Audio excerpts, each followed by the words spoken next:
Ladies and gentlemen. Good evening, ladies and gentlemen, and welcome to the Lakewood City Council study session for this Monday, June 9, 2025. We have a number of items for discussion tonight. The first is an update from the United Way of Pierce County. And for that, we have our President and CEO, Donna Bonapinto, to provide us an update of all things United Way. Welcome. Thank you.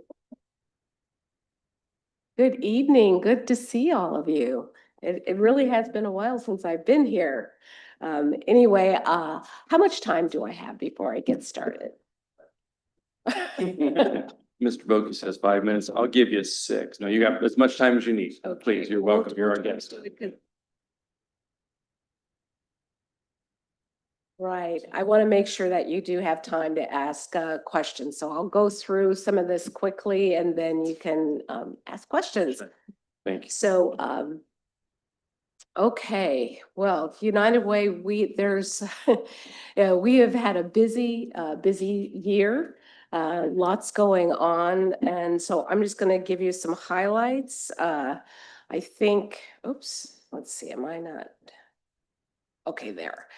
I think all of you are familiar with our bold goal. United Way is focused on lifting 15,000 households out of poverty and into financial stability by 2028, one family at a time. This is the work that we've been on since I got here, but really landed on this goal back in late 2017. And we still are continuing to work on that. And one of the questions that we're asked from time to time, well, okay, 15,000, what happens when you reach that 15,000, right? And part of it is there'll be another 15,000 because we need to figure out how do we kind of go more upstream and really look at the strategies and the ways in which we truly can end poverty. And that's going to take all of us to do that. So it's not just a nonprofit issue, but it's really looking at how do the intersections between for-profit, nonprofit, and the public sector to address some of the just ongoing root causes that impact families. I'm going to go into some of this in a little bit more detail. And I don't know, unfortunately, I've been out of the country for 3 weeks. And so the PowerPoint didn't get to your team until Friday. So my apologies on that, but we'll make sure that you get this. So ALICE, and we've talked about ALICE before, asset limited, income constrained, employed. And these are families that are working hard, getting up every day and trying to make ends meet and just really continue to struggle. Here in Pierce County, 1 in 3 families is ALICE. And the latest data, this is a slide is from last year, 34% of the community members live below the ALICE threshold. It's up to 35%. And actually what we're seeing overall in Pierce County is the poverty level increasing as well. And a lot of this is just really the residual impacts of COVID on families. So our basic needs work, how we're addressing ALICE is really in 3 main ways. Basic needs is one, and these numbers are based on 2023. Our annual report is just coming out for 2024. So 130,000 individuals had some kind of access to food and shelter, access to other kinds of supportive services. And for United Way, really, if you don't have your basic needs met, I mean, you're going to struggle. And so while the pool of funding that we have available for basic needs is small, we still feel like it's important to focus on that. And so we work with a small group of organizations that really are all about how they track and measure a family moving from a place of crisis potentially to being stable to self-sufficiency. And that's where, we are able to collect and be able to show, through data that, families are moving towards self-sufficiency. The other program that we have is our South Sound 211 that focuses on Pierce, Thurston, and Lewis counties. That's our information referral, but it's so much more. One of the things that we've been doing over the last probably 5 or 6 years is focusing on navigation, because what the community was saying is it's not all just about us picking up the phone and giving someone a phone number, but it's really about how do you help individuals actually navigate and get to a particular service. Because, many times, because the services on the other end may not have the capacity. So these navigators can work with the system of services to try to figure out how do we get someone connected to the right kind of service so that they're getting the help that they need. And we have navigation services around housing, job support. So we work really closely with Workforce Central, and we are their common referral. And our navigators connect job seekers to their network of organizations and vice versa. So it becomes more than here's a couple of phone numbers and, good luck, basically, especially these days, because so many nonprofits really are struggling with being able to provide many of those services. So our 211 for 2023 is over 74,000 contacts, and about half of those are actually people calling. And that's the challenge, I think, with 211 is, and some of the concerns and complaints that 211 gets is because there's so many people calling, and the capacity of our 211 call specialists to address all of those issues becomes challenging. So we continue to work on that. Oh. Okay, so some of the things that 211 provides, single care. So more than 13 million people are helped through single care, and this is the discount of pharmacy prescription card program. And, every year individuals calling into 211 that needs support, these kinds of supports, actually anyone can go on the single care site. If you have insurance, you can have health insurance and you can go onto this particular site and get this discount card, and it can be used at, like what Walgreens, Save On, all of those stores throughout the country. And then our Ride United, we still get funding to support ways in which individuals can get to work, get to doctor's appointments.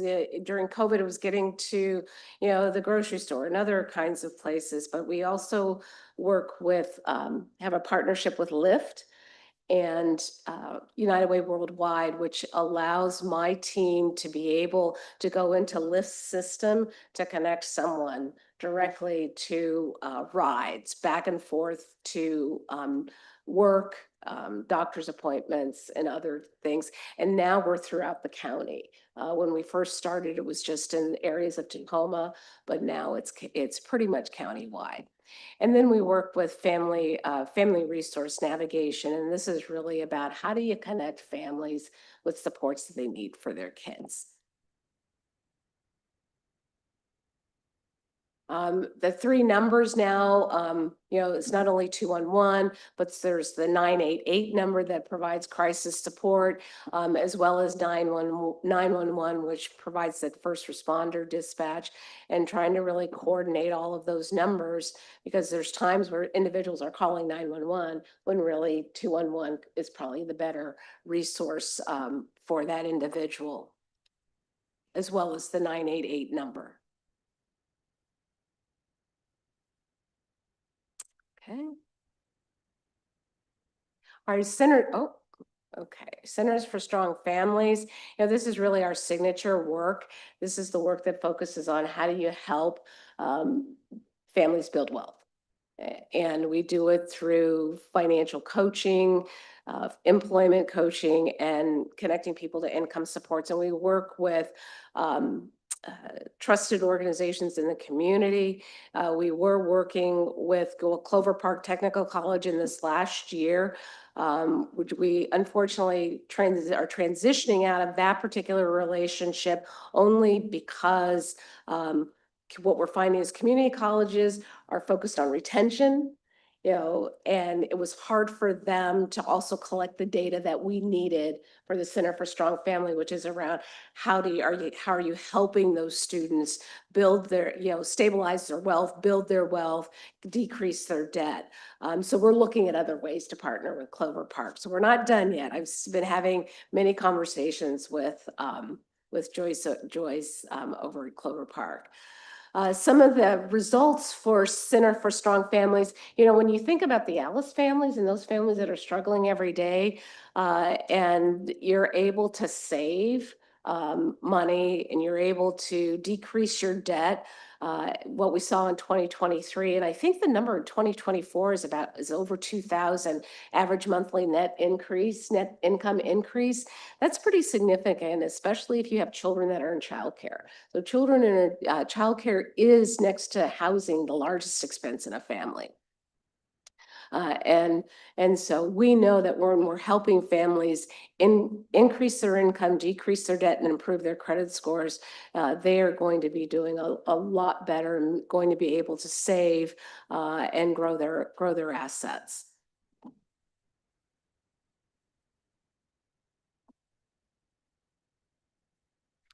And this dashboard is actually on our website, and it looks actually much better. They've updated the site. But what we've tried to do is to show, here is what's happening with our Center for Strong Families. And so as you can, I don't know if you can see down at the very bottom, there was a decrease, overall decrease in debt, $16,000. So when you think about that, if these financial coaches and working with credit unions are able to help people consolidate their debt, decrease their debt, that really helps a long way also too in improving their credit scores, which you can see average credit score, for instance, increases 53 points, with the average credit score being around 622 for a FICO score. And when we look at the benchmark for a lot of these clients, there's some of them are starting into the 400. I think I don't know what the lowest you can get in a credit score, but if you're talking upper 400s, even low 500s, that still makes it really challenging for families. So our advocacy is another really key piece of this. We're not going to social service our way out of poverty. And so in order to address some of the systemic issues, we have to advocate. So we're down there, in Olympia, not only just, during our advocacy day, but year round, really talking with our legislators, meeting with city councils, talking to, the companies that we work with, because if we're not looking at those systems, the number of Alice families, I think, is just going to increase. That number will increase. So advocacy is becoming a much greater piece of what we do. And when I think about advocacy, and I think about like what cities are doing in our cities in our county, when I think about organizations that have advocacy agendas, so much of that is aligned to how do we improve our communities? How do we make our communities better? And so again, it goes to how can we be stronger. I think we're stronger together when we can figure out where those intersections are, and help each other in terms of advocacy. Our growing resilience in Tacoma, this was our basic income work that we started with the city of Tacoma back, I think it was still during COVID, where 110 individuals received $500 a month for 13 months. We were part of a national research project, Mayors for Guaranteed Income. And that project has finished. There's actually a report. I've got few hard copies here of the executive summary for that particular one. And I can also email the link to the report as well. We just are finishing up 2.0, and we received money from the state in the last biennium, targeting 175 families at $500 a month. for 12 months. And these were single parent Alice families. So that was the one thing that we wanted to make sure that we did is in targeting specific zip codes. And we did target not only Tacoma this time around, but we also targeted Parkland Spanaway zip code. But they needed to be Alice families. So asset limited, income constrained, and employed. That was really important because the $500 was meant as a supplement. You know, no one's quitting their job at $6,000, you know, a year, but this was meant as a supplement to support, you know, the work to give families a chance to breathe, to give them a chance to save, to decrease their debt, to buy. One family, I think, ended up buying a refrigerator. I mean, things, you know, just things that basic needs to take care of themselves and their families. We're going to try and see how we can continue to do it. You know, we all know the situation with everyone's budget. We did not, you know, get any funding in the state budget this time around, but we're looking at some other alternatives, even if it has to be smaller, that we can keep it going because we see value in that. And I think I'm almost done. Some other partnerships we have, you know, we do a lot, 9 Lives Veteran Services. We do some work with Tacoma Housing Authority in this 2-generation approach and really looking at how do you help stabilize a family financially, at the same time looking at what are the needs of the children and the family as well. Dolly Parton's Imagination Library. I believe the City of Lakewood's Rotary is an affiliate. So we did this for 2.5, 3 years. When did it launched in 2022, I believe. And we've done that over 10,000 children in Pierce County, getting a book a month. It's very expensive. Very. I don't know how many books are that the Lakewood Rotary, but it's an incredibly expensive program. We were fortunate to get some money to let us continue it through October, but we're probably transitioning out of it. It's a great program, but you know, it's costing United Way about $12,000 a month, and that's a lot. And we are getting funding. You know, we do get grants for it, but those grants only take it so far.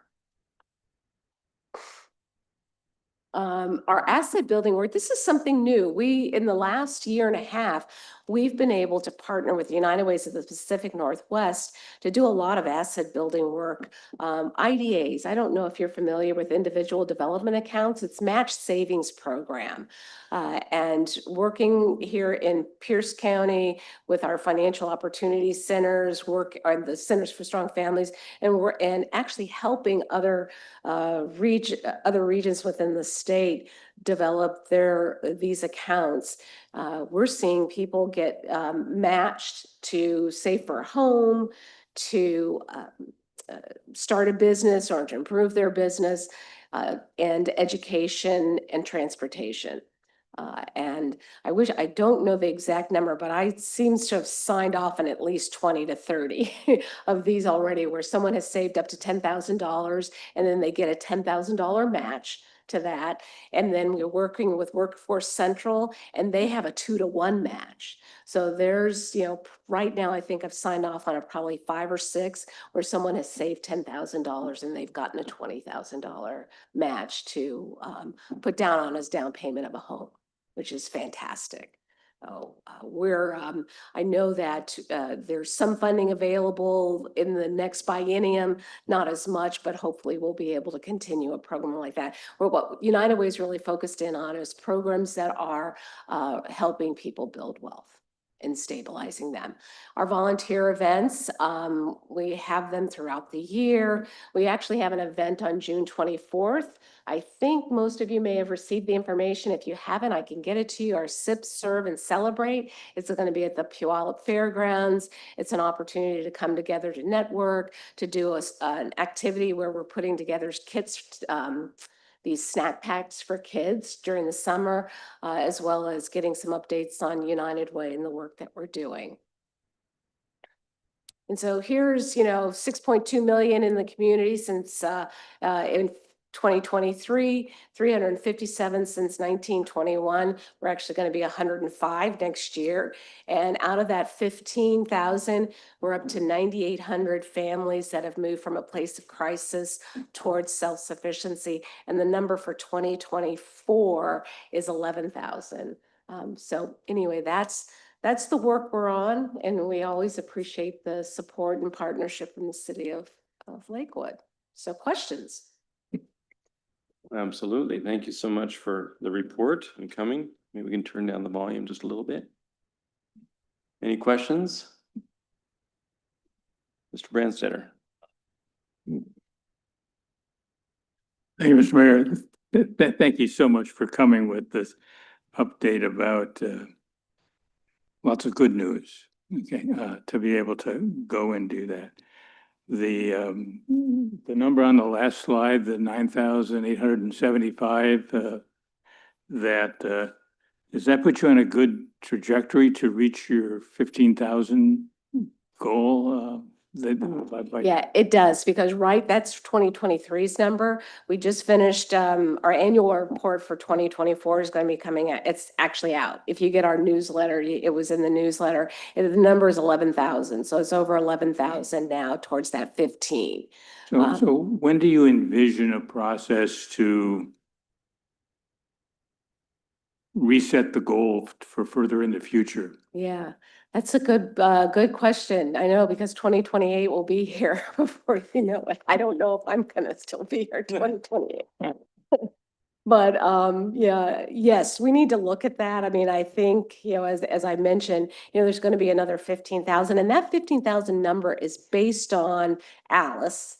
And it's based on the number at a point in time, a number of families that had children that were in poverty. So that's how we came up with that 15,000 back in 2017. At that time, there were about 103 households, 103,000 households that were Alice. Today, there's about 117,000 households that are Alice. Now, the population has also grown in Pierce County, but even relative to the population growth, there's still a significant increase in the number of households. What is your experience being with, as you move someone from to being stable? Okay, and I don't know whether stable means that they're no longer meet the Alice definition, or they're just that much better, where there's less likelihood that they're going to slide below it. Yeah, that's a really good question, because, we're also really careful with our words, because it's moving towards self-sufficiency.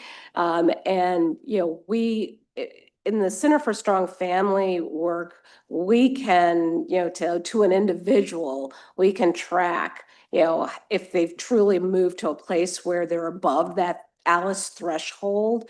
What we're finding, though, is so many people see the Alice threshold is between 100% of poverty level and 200%. So you've got a federal poverty level that's at about $32,000 a year for a family of four. That's the federal poverty level. 200% is what, about 65 or so thousand for a family of four. So that, there's so many families that are still in that, range, and depending on the family size as well.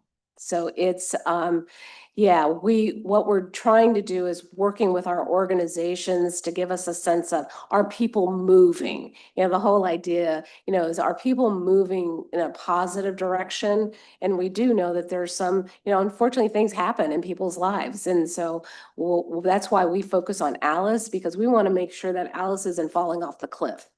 If we can do things to support organizations and the work that we're doing, then hopefully we'll have fewer Alice families. But what we're seeing right now is, there's so many things happening in the community and the economy that where the number is going in the wrong direction in terms of the increase.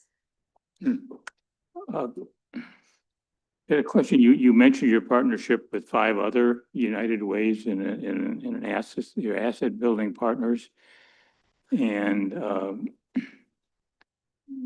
they were all pretty populous counties. Is this a program that doesn't work as well in rural areas, or is it, or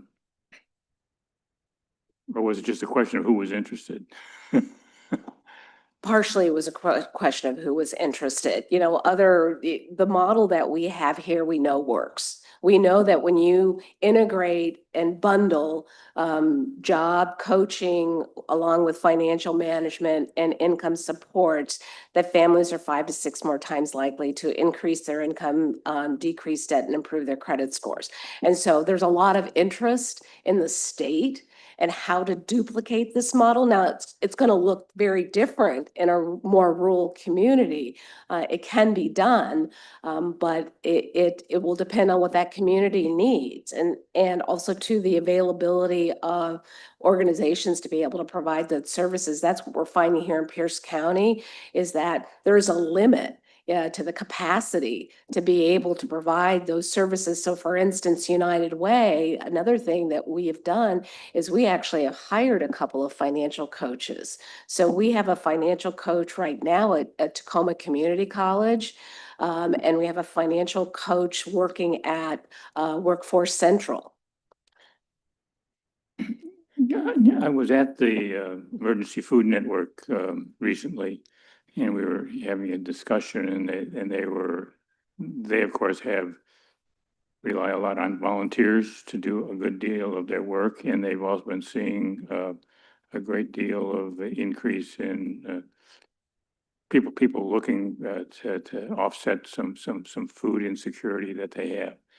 But they had a third group of people who are both people who need food and are taking advantage of the services, but are looking to taking on a role as volunteers to sort of pay back for what they're getting. Is that something that you see in other areas where you're trying to help people, of where people are willing to be helped, and that's half the battle?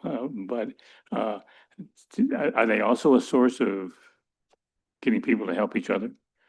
We've actually seen that through our GRIT program, the basic income program. Individuals that were recipients for the first round were coming back and participating in learning circles, being kind of peer coaching and providing, their experience with a lot of the current recipients. So we've seen some of that happen in the work that we're doing right now. Great. Well, I would want to just sort of close by just complimenting you on your focus on things being measurable and lasting. I think that's a challenge that goes towards community sustainability and being able to go and do that. And I think if that's a model or a value you can put into your partnership with nonprofits to be able to go and do that. That's really important, and I think it's having the United Way as sort of the mentor for many of the smaller nonprofits in the county, and imparting that value is very valuable. Thank you.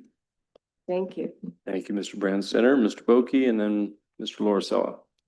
Thank you, Mr. Mayor. I just want to go back, and I don't have your exact words, but basically I call it upskilling, trying to help people earn more money. And so do you work with Workforce Central, and this is a question actually, do you work with Workforce Central and the community colleges, and are you finding them that they're upscaling them within their careers, or are you in their field that they're already in, or are you having to get them into another field generally? So I don't know the exact answer Right. to your question. I mean, one of the things that we are doing, well, our work with Workforce Central is more around the financial coaching piece and the training of their teams, but also providing coaching to the clients as well. I know that with the common referral, we're referring individuals, job seekers to the appropriate workforce partner. Uh, Anecdotally, I would say it's it's like helping people to upskill, but also a lot of people are coming in because they do want to change careers or, it's like, what are their hopes and dreams, for instance, and how do they get them on that path? They need to make more, they want to make more money. And so again, really doing those assessments to figure out, what does an individual need to do in order to get on that right career path, whatever's right for them. But I don't know the exact answer to your question. So if they have to go to community college, that costs money. They're charged tuition. So how do you work around that without getting them farther into debt with student debt or something? Are there ways Mhm. that they get that tuition paid for? Boy, you're asking some good questions. No, I No, did. and I, again, that you're asking me questions that I don't know all the Okay. details to. My staff person that's there at Tacoma Community College, she is working with students to help them look at things like budgeting, looking at their finances, how to manage their finances. So that's more along the lines of what her particular role is, as well as doing some trainings with the staff at TCC and providing trainings for students. Thank you. Hi, Hi. thanks for coming in. Yeah, good. And thanks for all that you do to help raise members of our community out of poverty. It's really important and it impacts us quite a bit. So thank you for that.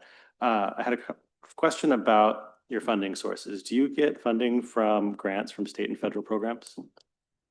Very good question. We get some state funding. We do get funding from the county and the city of Tacoma. Our I'm actually very glad that we don't get a lot of federal funding right now. We do get some federal funding through the state for our transportation work. As far as I know right now, that hasn't been impacted. We did get one grant that was at one point pulled, but then it was rescinded. It was through a national organization and it was I think there was enough noise made where those programs are now being funded. So it's, a lot of our funding is still private foundations, family foundations. The workplace is not as strong as it used to be. I mean, that's where our bread and butter was. You go into the workplace and that was 90% of your funding. Now workplaces maybe, I don't even know if it's 50% of our funding. So we're mostly grant funded. Are you concerned about state funding potentially going away more than it has already? And Yeah, what kind of scenario planning are you doing? I'm concerned obviously about county funding. That's the funding that we're concerned about. There's lots of risks involved with that.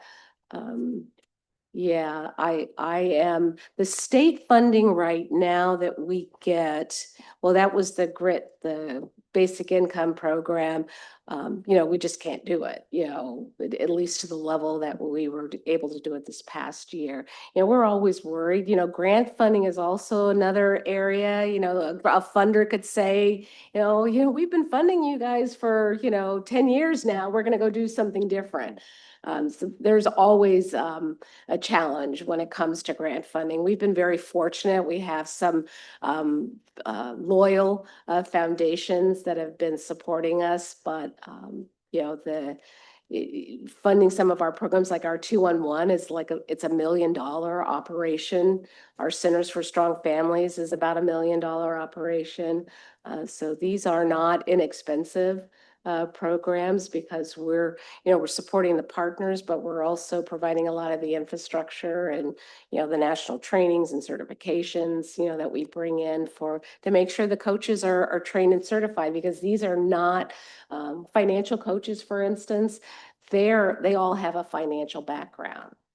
It's not, no offense to anyone who's a social worker, but, some programs, my mother was a social worker. But, some programs, they train, someone who's a social worker to help someone then do a budget, right? You and I wouldn't go to someone like that to help us with our finances.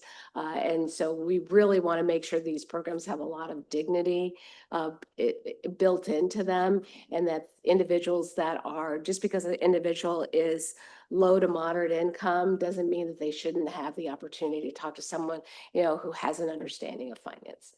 Great. Well, hopefully with more people returning to the office, that builds Yeah. a stronger sense of community that Yeah. then wants to contribute to stuff like this. So, Yeah, Thank I you. hope so. Thank you.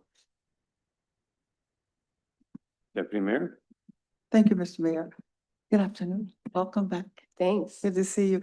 I'm just curious to know, how do you follow your clients through the process? In other words, if they don't follow the rules and regulations and they drop off the program, how is that handled, and can they re-enroll? Well, with the Centers for Strong Families, the agencies that we work with, our partners like Goodwill and Sound Outreach, Tacoma Community House, and then the two school districts that we're in right now, Franklin Pierce and Bethel. Those coaches there, and Sumner Bonnie Lake, those coaches are the ones that are following up, because the idea with the Center for Strong Family is that it's about building a relationship.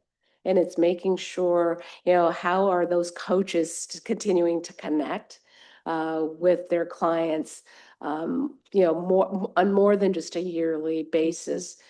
Because it's not required to go through you have to do A, B, C, and D. You may do A and then you may go to D. It's just whatever that client needs at that particular moment, which is a different funding. It's a different service model. It's about meeting people where they are, which is one of the reasons why we think it works, because it really is about the client.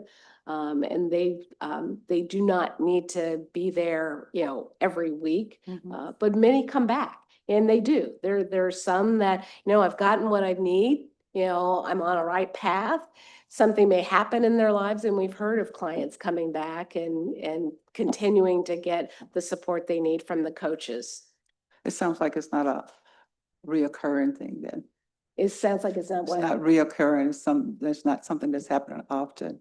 It might be, I do hear stories, part of, what we try to do is, it's the stories, hearing the stories from the clients. And, I do hear from time to time, about a client, who's willing to tell their story and, saying that, they've come back or they stay, they want that security of being able to connect with the coach. So they really never leave.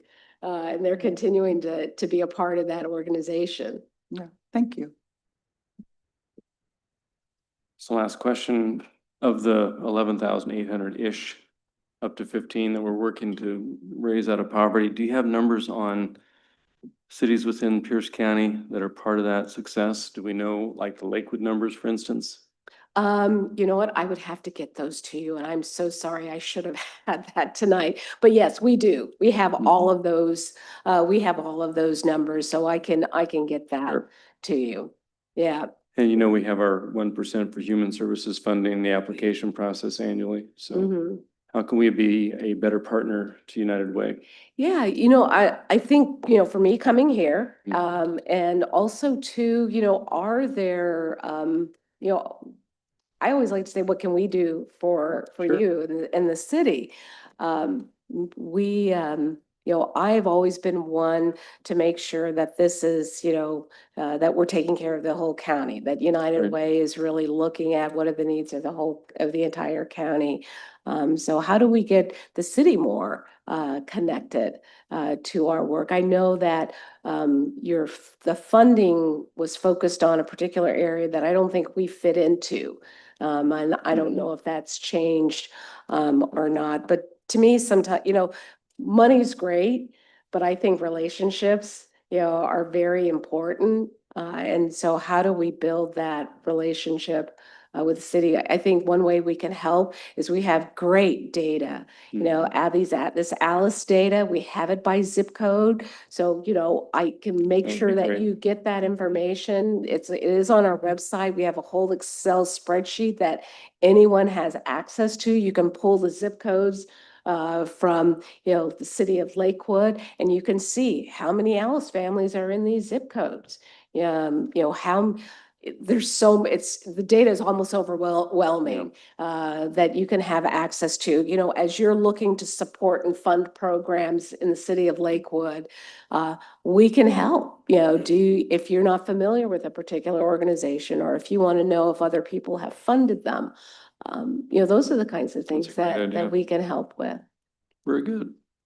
Well, we'll encourage our Human Services Yeah. Funding Committee to grab the data from the Absolutely, yes. website. That would be great. And I can make sure, who would I send the link to, the You can send it data? to City Manager, Mr. Okay. House, right now. Okay. She'd be happy to get that Okay, to the right staff. I will person. do that. Thank you for coming. It's good All to right, see you again. thank you. Good to see Yeah. you. Good to see all of you. Thank you so much.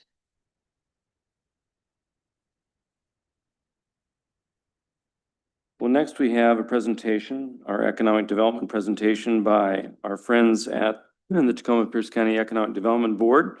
We have Michael Katze, the Executive Director, and Maddie Burton, the Vice President.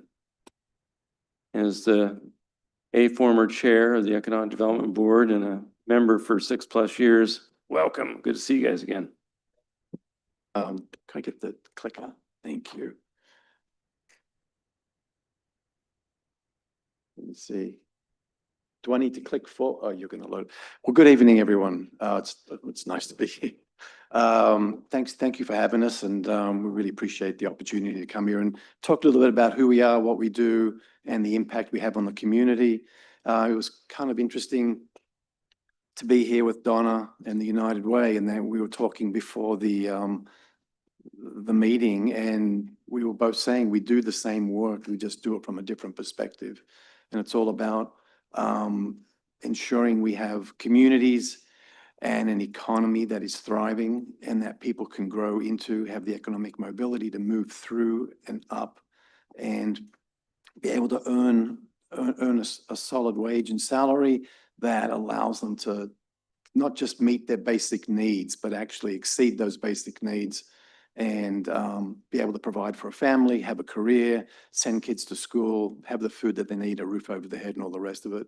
We just do it from very different perspectives. And I think Donna and I are gonna sort of potentially get together and see where our paths intersect and see where we can actually partner a little more closely on those issues that we work together on. So you're working, okay. Got some technology coming here. Yep. Yep. So let me introduce myself, Michael Katze. I'm President and CEO of the Economic Development Board, and Maddie, do you want to introduce yourself? Maddie Merton, Vice President for Business Retention Expansion with the EDB. So as the mayor knows, the EDB has been around for quite a long time. I incorporated in 1977, which I realized that in 2 years, that's a 50-year, it'll be a 50th anniversary. And so I'm excited to be already thinking about how we're going to celebrate those first 50 years. There we go. So just a little bit about us. We are a nonprofit 501c6. And like, as I said, we've been around for 50 years. We serve the entirety of Pierce County. Our mandate runs across, works with the cities, the unincorporated areas of Pierce County. And we are a state designated associate development organization, an ADO, and that is a designation allowed by state by one economic development entity in each of the state's 39 counties. I think currently there are 35 ADOs covering 39 counties. We are the ADO for Pierce County. And our part of that, part of being an ADO means that we get some state funding on top of the other funding that we receive. Unfortunately, we just had news last week that because of the budget crisis, the budget hiccup and the problems at the state level, we've had some of our funding cut Really? going forward as of July 1st. So How that- much? It's 50,000 over a year, Okay. every year, starting July 1st. So in terms of funding, with the state is one of our largest funders over the 5-year period that we operate under. And the most of our funders are private sector funders, businesses throughout Pierce County. And we also have public sector funders as well, including City of Lakewood and Pierce County and City of Tacoma. We're led by a 40-member board, and that board is made up of both public and private sector and non-profit people.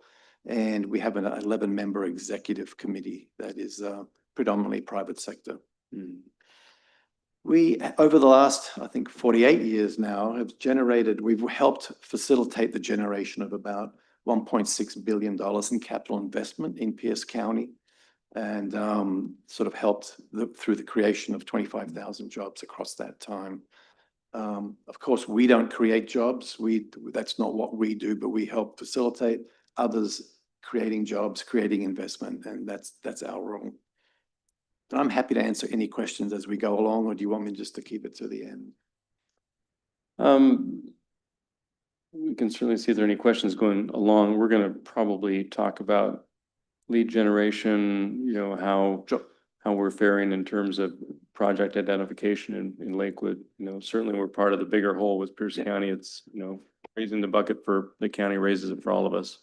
Yeah, and that's actually a good point. One of the things I'd like to say is that while we have a countywide jurisdiction, we actually work with the other entities in the county. So we work with the City of Lakewood, we work with Becky quite a lot. We work with the City of Tacoma, Fife, Puyallup, Sumner, a lot of the other communities. We work with the county, and we work with Workforce Central very closely, and Impact Washington, and a lot of other organizations to actually help economic development throughout the county, where we're agnostic as to where a project goes. Right.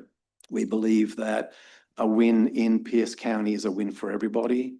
And so while you want your projects in Lakewood, and if that's where we can help that project go, we will get it here in Lakewood. But if the project wants to go somewhere else in Pierce County, then we'll help them do that.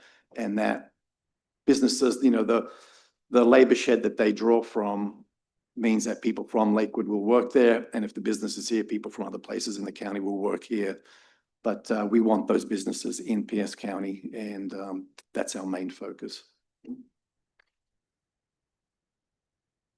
So we focus in 3 areas predominantly. Economic development is a broad professional practitioner. Sort of, it covers a lot of different things, but we focus on 3 of all of that. Business recruitment is kind of the sexiest, but sort of not always the most effective.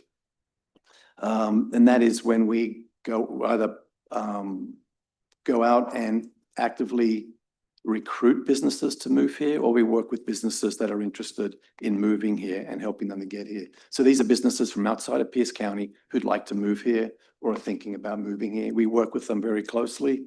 One of the things that we do very well at the EDB is convene all the partners required for success in getting a win from these projects that are looking to come here. The other thing we focus on, and this is sort of the bread and butter of economic development, 70% of new jobs and new investment come from businesses that already exist in your community. And so business retention and expansion is absolutely critical. It needs to be the #1 focus of any economic development organization. And Maddie looks after that program and has for quite a while. And that's where we support the businesses we have. We help them grow, and we help them succeed, help them thrive, and hopefully help them expand here in Pierce County, or potentially expand investment-wise in other places, but keeping them here, which means that money comes back into the community. Really critical piece of what we do. And then marketing and investment promotion. We're not going to get businesses here if they don't know we exist. And so part of what we need to do is get out into the world and actually promote all the great things that Pierce County has to offer a business. And you got to kind of remember, we're not competing with Seattle. We're not competing with Snohomish. We're competing with California, Texas, Florida, Ohio, Germany, Vietnam. We are competing on a global level, and everyone is out there yelling and screaming to businesses and investors, you know, come to me, come to me. And if you're not out there, you just won't get heard through the din. So marketing is a critical piece of that, of the economic development that we'll actually be picking up quite a bit next year. But that is, that is critical. Probably haven't done as good a job of that as we should have previously, but that's one of my main focuses going into our new 5-year work plan. Did you want to add anything to any of that? Okay. So what makes us unique?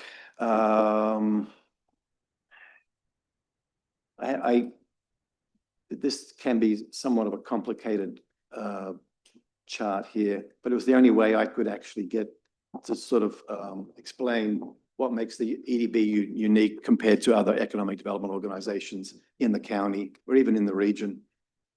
If you look at the economy, if you look at Pierce County as an economic base, there is money that comes into the economy, and that helps fuel salaries, supplies, and rents, investment, things like that, construction. That money that is brought into the community then goes to other businesses in the community and other people's salaries, and that again gets circulated. So you have the primary businesses, those in the traded sector, they are bringing money into the community. We're talking about businesses that export either products or services. We're talking about tourists coming into the community and leaving their money behind. We're talking about a lot of different things, but that money is coming from outside the community back into Pierce County. That money, that is new money, and then that money gets circulated throughout the community multiple times before, as all money does, it leaks out. It's not one of those is either more important than the other, but without one, you don't really get the benefits of the other. I always look at it as a bucket, sort of the primary businesses put water into the bucket.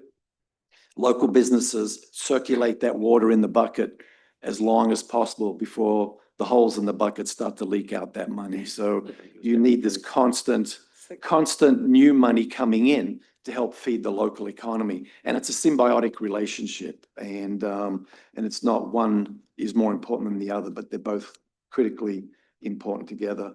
So what we do is we focus on primary businesses, generally speaking. We focus on businesses that are bringing new money into the Pierce County economy. And so it's not because we don't want to work with the other ones.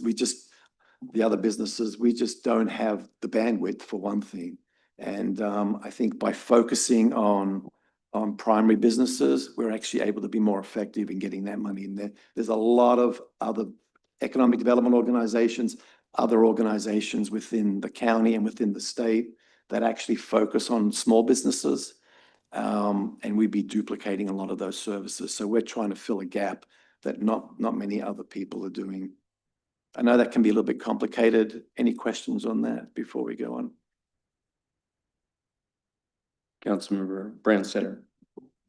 Yeah, I just have one question about your role in that, you know, for economies of sales, and I understand you're focusing on the primary businesses of looking to big folks in, and those tend to be businesses that are established in their own right, but they need to expand, and you're looking to bring them here, and they brings new money and do that. But a lot of the communities in Pierce County, and virtually all of them, other than Tacoma, are smaller than Lakewood, that, but they all have an interest in it, local business, retention and development. Do you have the wherewithal to provide them with any training, I guess, for their own staff to be able to handle that element of this realm while you're focusing on for economy of scale on the primary businesses? Yeah, probably. I don't think we have the resources, but we know who does. And so there are a lot of organizations in the county that provide that small business assistance and small business training. We actually partner with Impact Washington and other organizations to provide training for the traded sector, those other businesses that we've been working with. Again, it's really a duplication. We're trying not to duplicate work that's already been done. And there's already a very large focus on small businesses, local businesses, and some local businesses are quite large, right? They're not necessarily small businesses, and not all primary businesses are large either. There's a lot of smaller primary businesses. So we work across the different size of organizations, but we don't generally have the resources to provide training for the small local businesses, but we know who does, and we can put any business in contact with them. Thank you.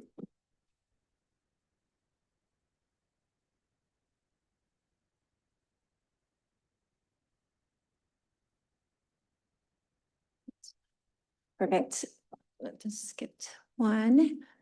So as Michael was mentioning, we primarily serve our primary industries within Pierce County, within aerospace, healthcare, advanced manufacturing, maritime, transportation, logistics, technology, green economy, military, and defense is our key critical sectors.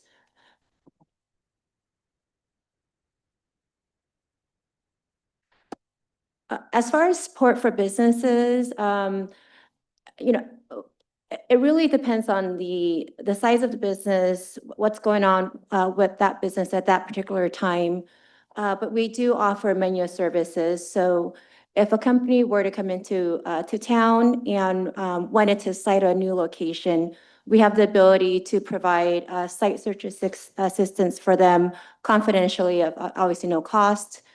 We also help them with incentive navigation. So we'll usually put together an incentive package for that business to make the case that a particular jurisdiction or region is competitive. And when we do put together a package, we know we're competing. The business owner themselves will tell us that they're considering perhaps a location in Georgia, a location in Texas, a location in Washington.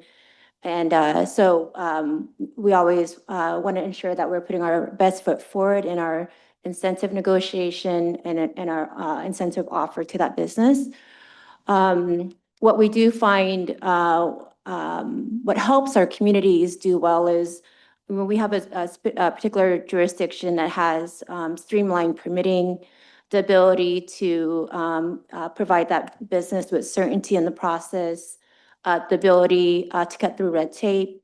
That is a very attractive offer that we can give that business, is the assurance that they can cite a project in our community, and that permit they'll be able to get their permit in hand, by a specific date. So that is key and critical. As far as the businesses that are planning to expand, Pierce County, we have been growing. So depending on the expansion, so we do have options for office users, but industrial lands, buildable industrial lands are becoming more scarce. So we're having a harder time citing larger projects. I would say even small projects, so five acres 3 acres, where we're finding it difficult. So the projects are going further out, away from our urban core into our, into more of our rural areas currently. But, in those areas, there's not the available infrastructure, and also there's also not the labor pool and people already there.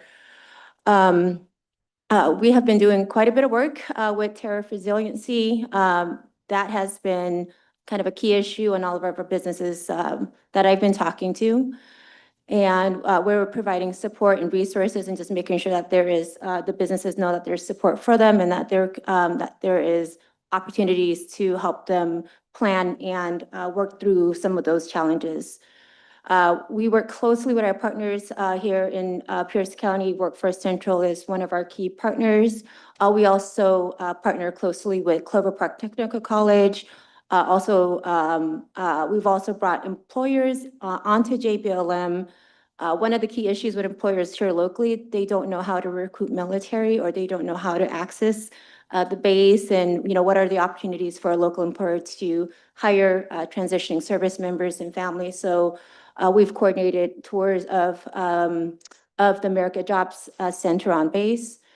We also work with employers to make sure that they can access grants and training programs. In addition to getting the workers there, we also support them in getting capital, public sector capital, and also capital for underserved businesses. Businesses that might not have, might not fit with a traditional lender. We also have partners that we could connect them to that would be able to give them different types of loan options. And we've been doing quite a bit of work with just making sure that businesses understand that there is support around export readiness. And once they get to the point where they're growing it and they're ready to sell outside of the region, outside of the state, Washington State or Pierce County, Washington State as a whole, we want our businesses to be able to sell outside of that region, because when they sell outside of that region, the product goes outside. That's when there are new dollars come into, support our local economy. So when we're hoping that more businesses can get to that stage of their business life. Quick question, Maddie, Councilmember Pearson. Thank you, Mr. Mayor. The strategic business support, those couple bullet points there, when you're sending out your incentive packages and you're kind of keying in on specific locations or specific communities, is there feedback for the other communities in Pierce County that aren't having, maybe their incentives aren't aligning with how they thought that things were going to go? And is there feedback on, well, geez, Lakewood, if you guys would have this, or this, we could probably get some of these things routed your way? Is that a conversation, or are we just, kind of shooting in the dark and hoping something sticks and not getting feedback on, oh, you were close here, that we just didn't quite have a site set up that? Yep. Can you? So typically, the issue has always been the site first. So when we have a business that comes into Pierce County, they'll do a county-wide search, and then they'll narrow it down to the site that fits their business needs. And so the incentive really doesn't come into play until we've actually have identified a location within Pierce County for them to go into. Once they get into the community, once they find a suitable site, it might take them a while. Once they find a suitable site, then we will go into negotiation. But at that point, we've already narrowed it down, usually to like 1 or 2 communities. And then the partners, with the jurisdictions are providing information on what their community can do. So for instance, are we able to receive executive priority permitting, in Frederickson? Can we also do that? So there is things that each community will present to us as we send out that information, the incentive. We'll package an entire offer where Site A, Frederickson, these are the incentives for Site A. Site B, Tacoma, these are the incentives for Site B. And at that point, typically the business will make they'll do their analysis. Okay, thank you. Yep. Go ahead. Add a quick note about incentives. Washington doesn't do economic development real well as a state, and it's actually getting worse. And so the incentive packages that we're talking about hundreds of dollars in many cases, or maybe thousands of dollars. Other states have incentive packages in the millions, tens of millions, hundreds of millions of dollars. And so competing internally, it's not too bad because you're sort of, you're comparing apples to apples. But if someone's considering a site in Washington and a site in Texas and Florida, over there, they'll throw whatever money they need to get the project, and we can't.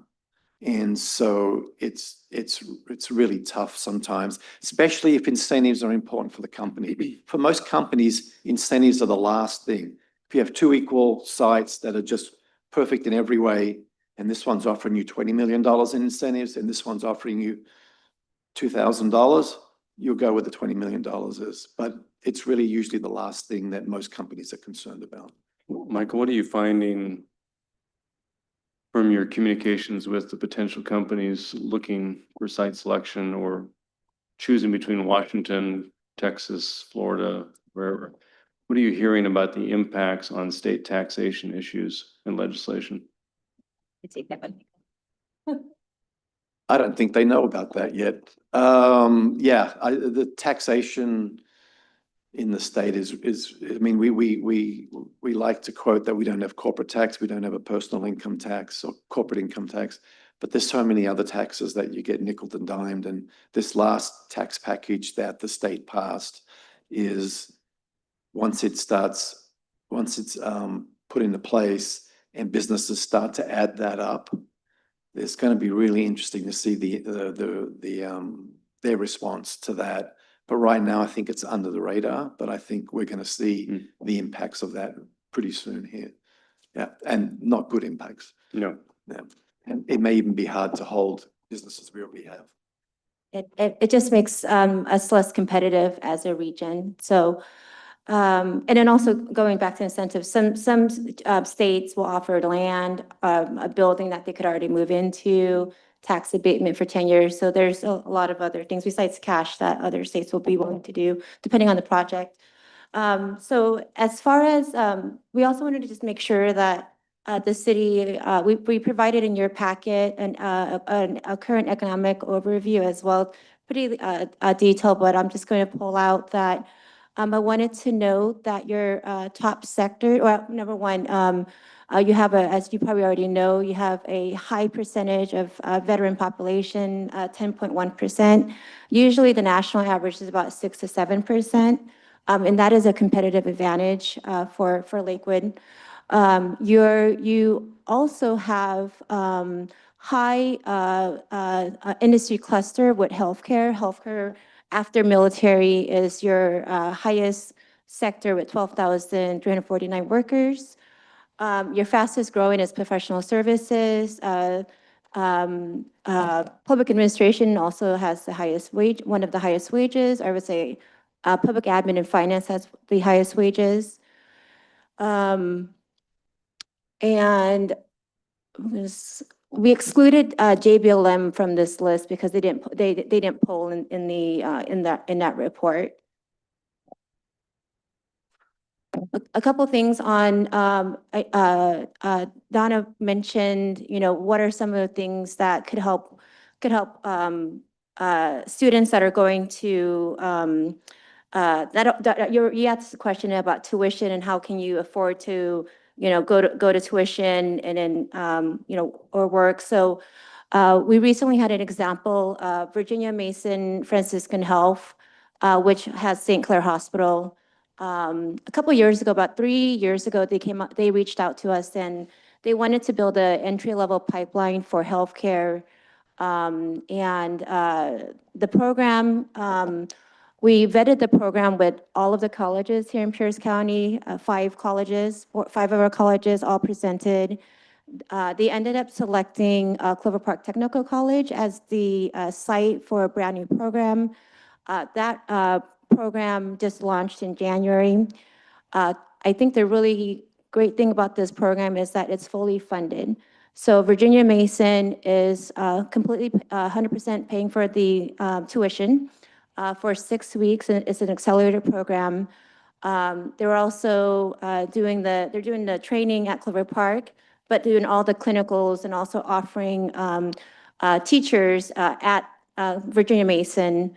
But they also wanted to make sure that they were serving some, the folks that are neurodivergent, or, so this program also was marketed for individuals with neurodivergent needs. And so they accommodated the type of classroom, taking more breaks, so they really tailored that program to try to encourage folks that had neurodivergent needs to apply for that program. I think it's fantastic. They ended up, also they hired their program manager is also neurodivergent, so they hired someone who, with that background and lived experience to be kind of that point person to the students.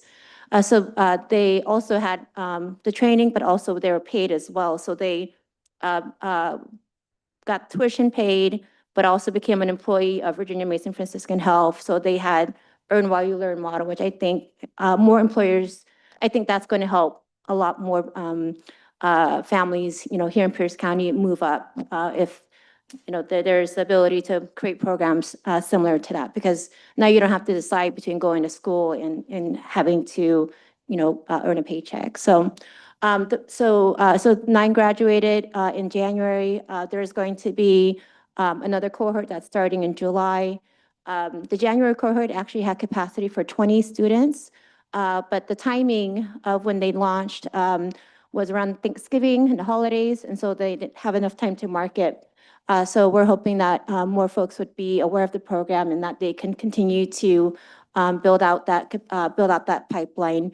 Virginia Mason has a capacity to train 80 entry-level certified nursing assistants throughout the year, and they're committed to that. But we think that was an excellent example of what employers can do to help serve the community.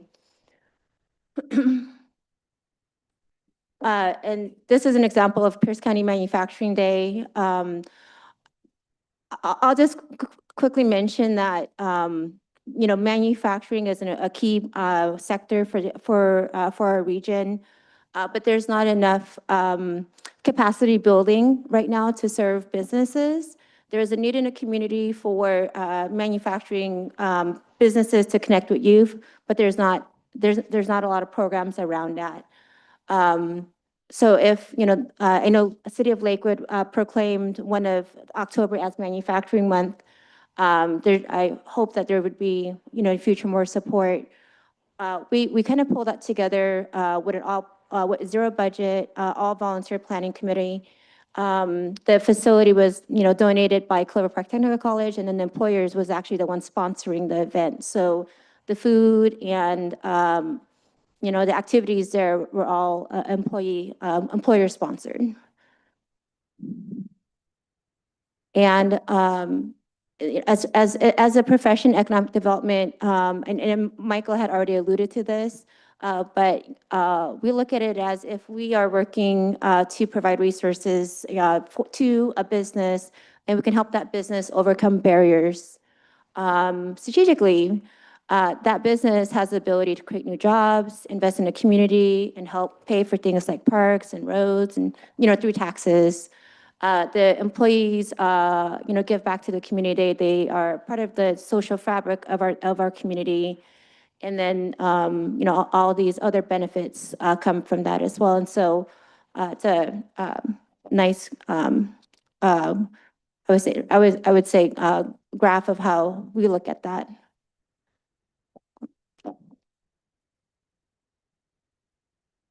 Right. So how do we know how we're doing? How do we know what we're doing? How do we know how successful we are? We have a number of metrics that we use.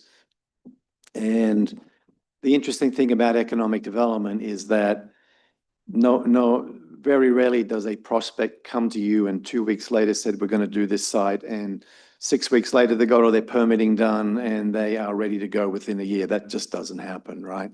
Usually these projects take a long time. Even with expansion projects, there's a lot of work that goes into those. We just had a win recently with a Japanese beverage manufacturer in Frederickson. It's been 3 years since they first contacted us, and they finally signed a lease in April. So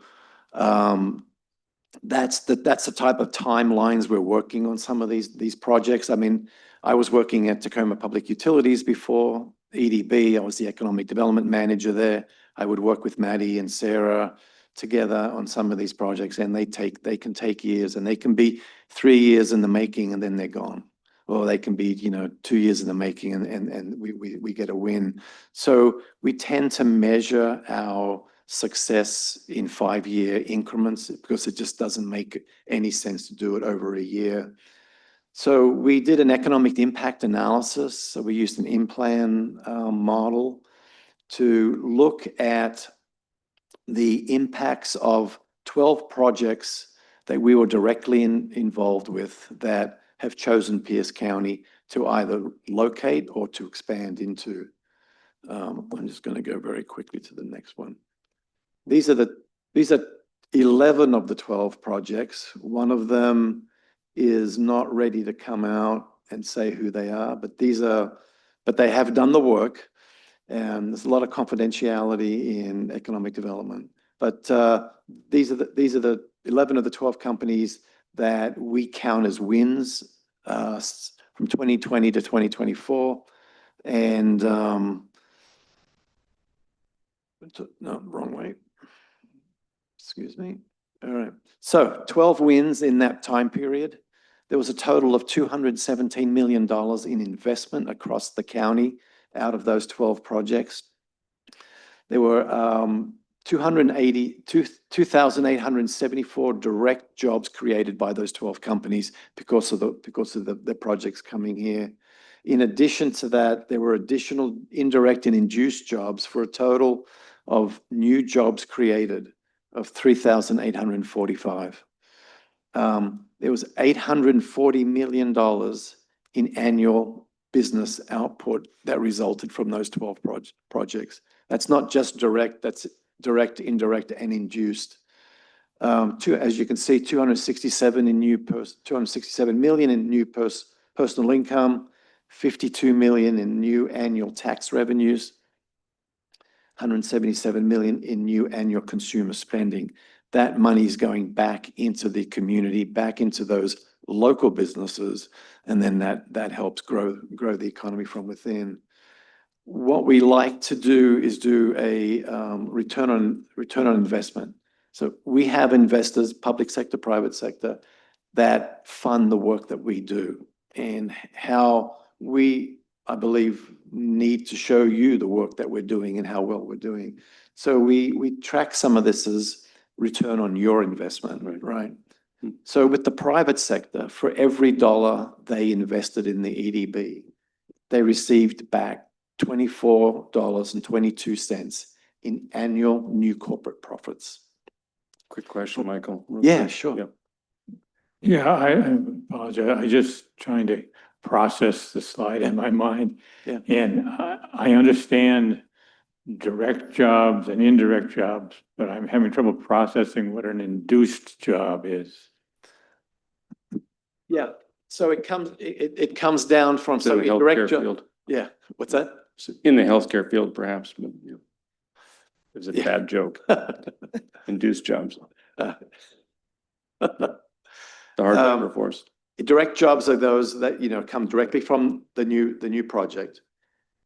That project, that business is now spending money in the community with its suppliers, with its salaries, with those things. That produces jobs unto itself. As you said, that's indirect jobs.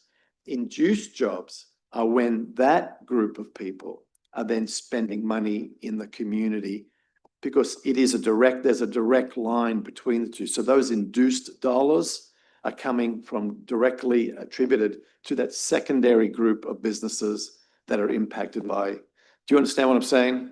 It's,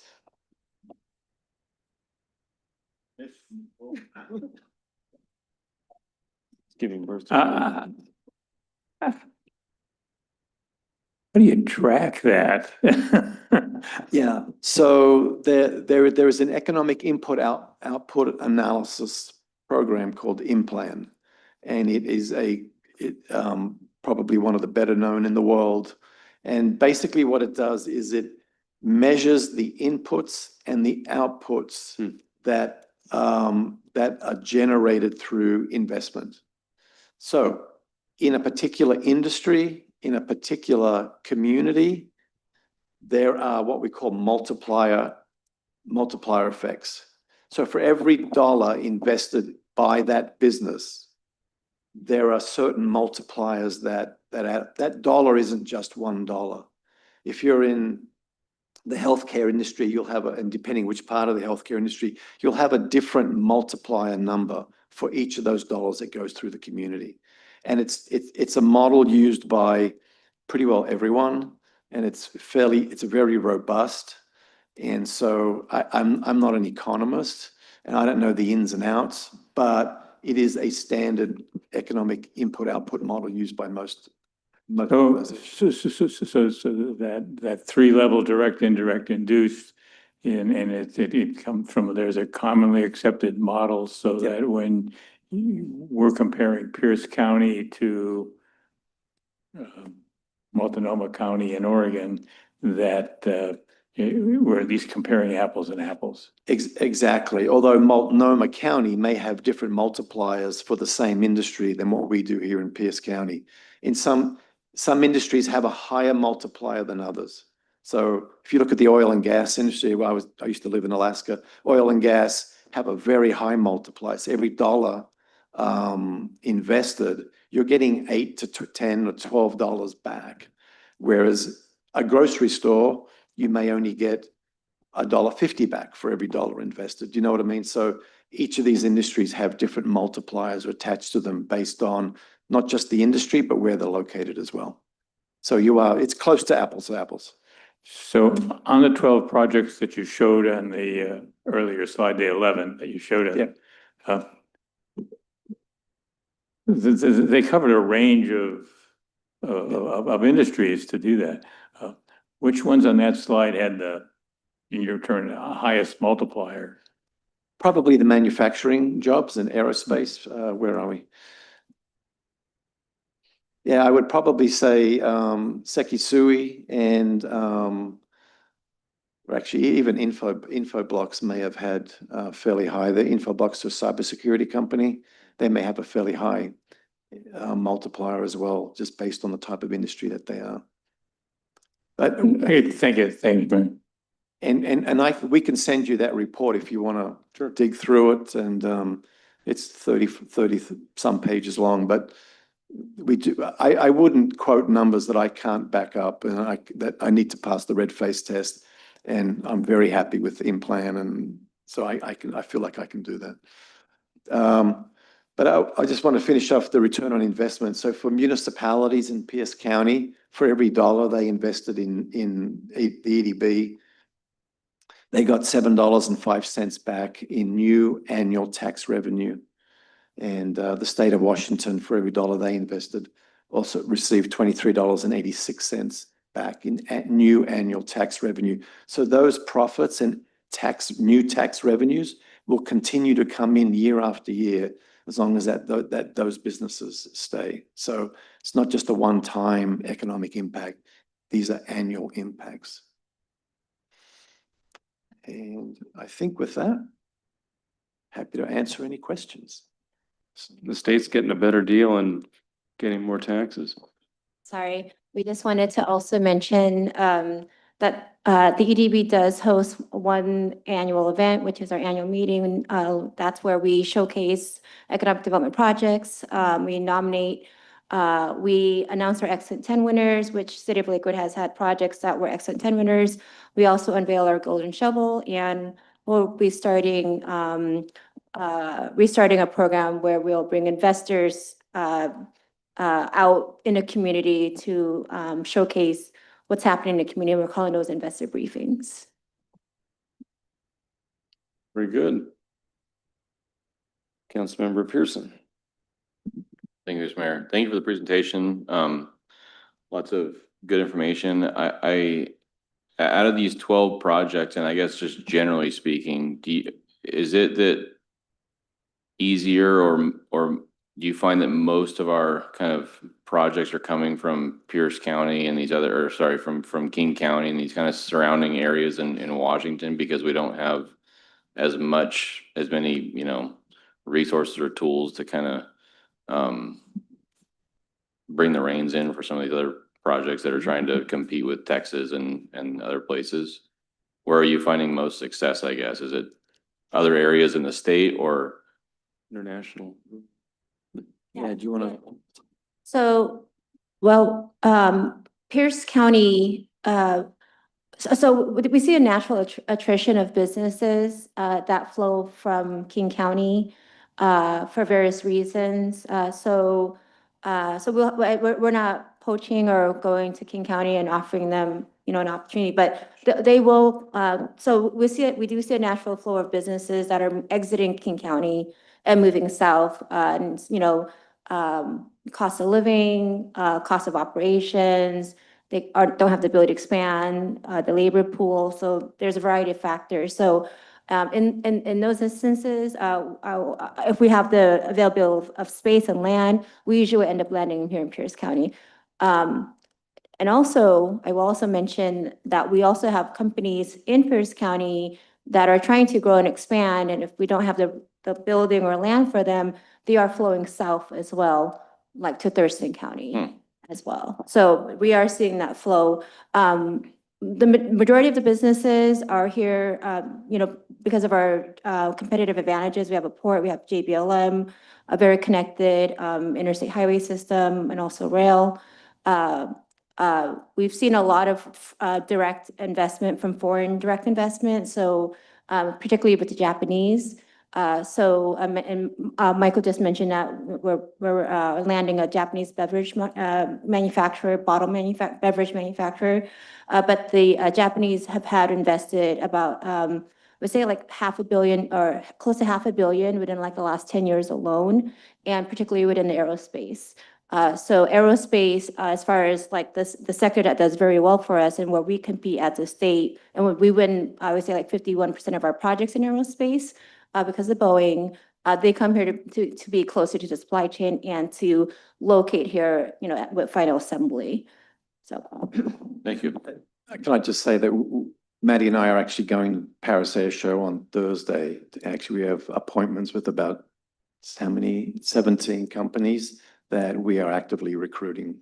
And that's, so Awesome. we actually do a lot of international recruitment. Maddie's been to Japan and other places, and for business retention trips and for recruitment as well. Awesome. Thank you. Councilmember Laura Sella. Thank you, Mr. Mayor. Of the 12 successful recruitment things that you had, how many of those were in Lakewood? Two. Okay.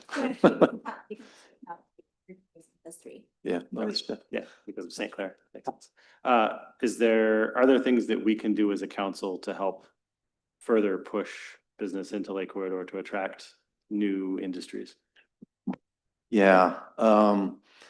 So the EDB works on a 5-year work plan, and we are just coming to the end of the current 5-year work plan and getting ready to start a new one in 2026. It was interesting as we went out and talked to our investors, as we were getting ready. We have a capital campaign going on as well. Our investors in our early discussions with them love what we do with recruitment, love what we do with business retention expansion, but they don't actually believe we can do the work that we do based on 3 concerns that they have, and that is the permitting processes in Pierce County through the different jurisdictions are holding up business development. And when you hold up business development, it costs a lot of money. And that can be, could force people elsewhere. The other thing that they were concerned about is they don't feel like there's a unified vision for the business community in Pierce County. I think there's seeing too much focus on social issues rather than a nice sort of balance between social issues and business issues. And the third one was public policy. Having communities have ordinances, the state having some of its rules and regulations, the state agencies, the permitting processes. Again, there's a lot of public policy that's actually makes business very difficult to do. And so I think we saw a little more of that this last legislative session, and we've seen that in different communities through ballot initiatives and other ordinances coming through. Now, whether those ordinances and initiatives have an intended consequence of that, or whether it's an unintended consequence, it's an issue, right? It's a consequence that needs to be dealt with. So be careful with your policies. Treat the business community as a partner. I mean, we all have, each community and jurisdiction has a lot of social issues that they're dealing with.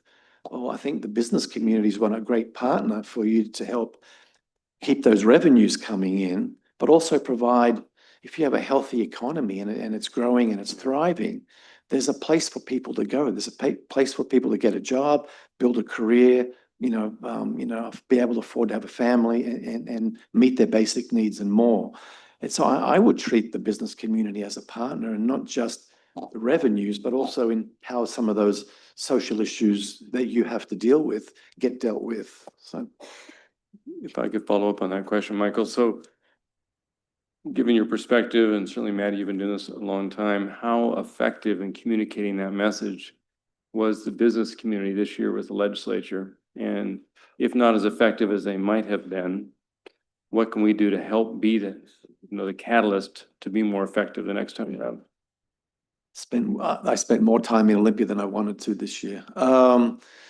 It's really interesting that there was not a lot of interest from the business, from legislators regarding the business community and their needs. Rather, it was more about the social issues and the revenue problems, the deficits and things like that. So it fell on a lot of deaf ears this year. It was really interesting. The state is in dire straits. I understand that, but I don't think I think they missed an opportunity to support the business community in being able to do what they do and do it well and generate the revenues that the state's missing out on, that's causing the problems with the budget deficit. So there's a structural, budget deficit issue, and that I think the policies they passed this year make it difficult to get fix that. I don't know what you can do. I think there's just regular advocacy. I was at the AWB strategic plan launch on Tuesday night in Seattle with a 15-year strategic plan to build the state back up from where we are now, because they see there's a big issue coming, and I think it's going to get worse before it gets better. Huge. Okay. Yeah. If there's underutilized areas of Lakewood that could be redeveloped for higher density, not just for housing, but for industrial parks or for corporate offices, or building more density. The issue that we see is the vacancy is so low that trying to find space is difficult. So where would those employers go? Where would they actually land? It would be the question for when I'm talking with our businesses. Very good. Well, it's a great discussion to have. We appreciate you coming. It's wonderful to see you at least, once or twice a year. So we glean a lot of good things from your presentation. I know Lakewood's been an investor for many, many years, and I think the level is 20 or 25,000 a year right now. Yeah. So we appreciate that, and I'm sure we'll look forward to the updated work plan soon. Yeah, great. Thank you for having us tonight. Thank you. Okay, so as we get ready for the Parks and Recreation Board to come on down and give us an update on their work plan, why don't we take 5-minute recess since we've been going at it about an hour and a half and I would love to get some coffee. So why don't we take 5 minutes?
Are we ready, Madam Clerk? Well, welcome back from a short recess. Those of you attending both in person and those of you who are enjoying us and the meeting tonight from the comfort of your own home. So we have now our Parks and Recreation Advisory Board annual meeting where they give us a chance to listen and learn about their work plan. So Jason, if you give us an intro with your board members present for our record and then proceed. Yep, good evening, Mayor, Deputy Mayor and City Council members. I'm Jason Gerwin, Chair of the Lakewood Parks and Rec Advisory Board, and have most of our members here tonight, and I'll let them introduce themselves. Vito Iacobazzi, Vice Chair. Janet Gath.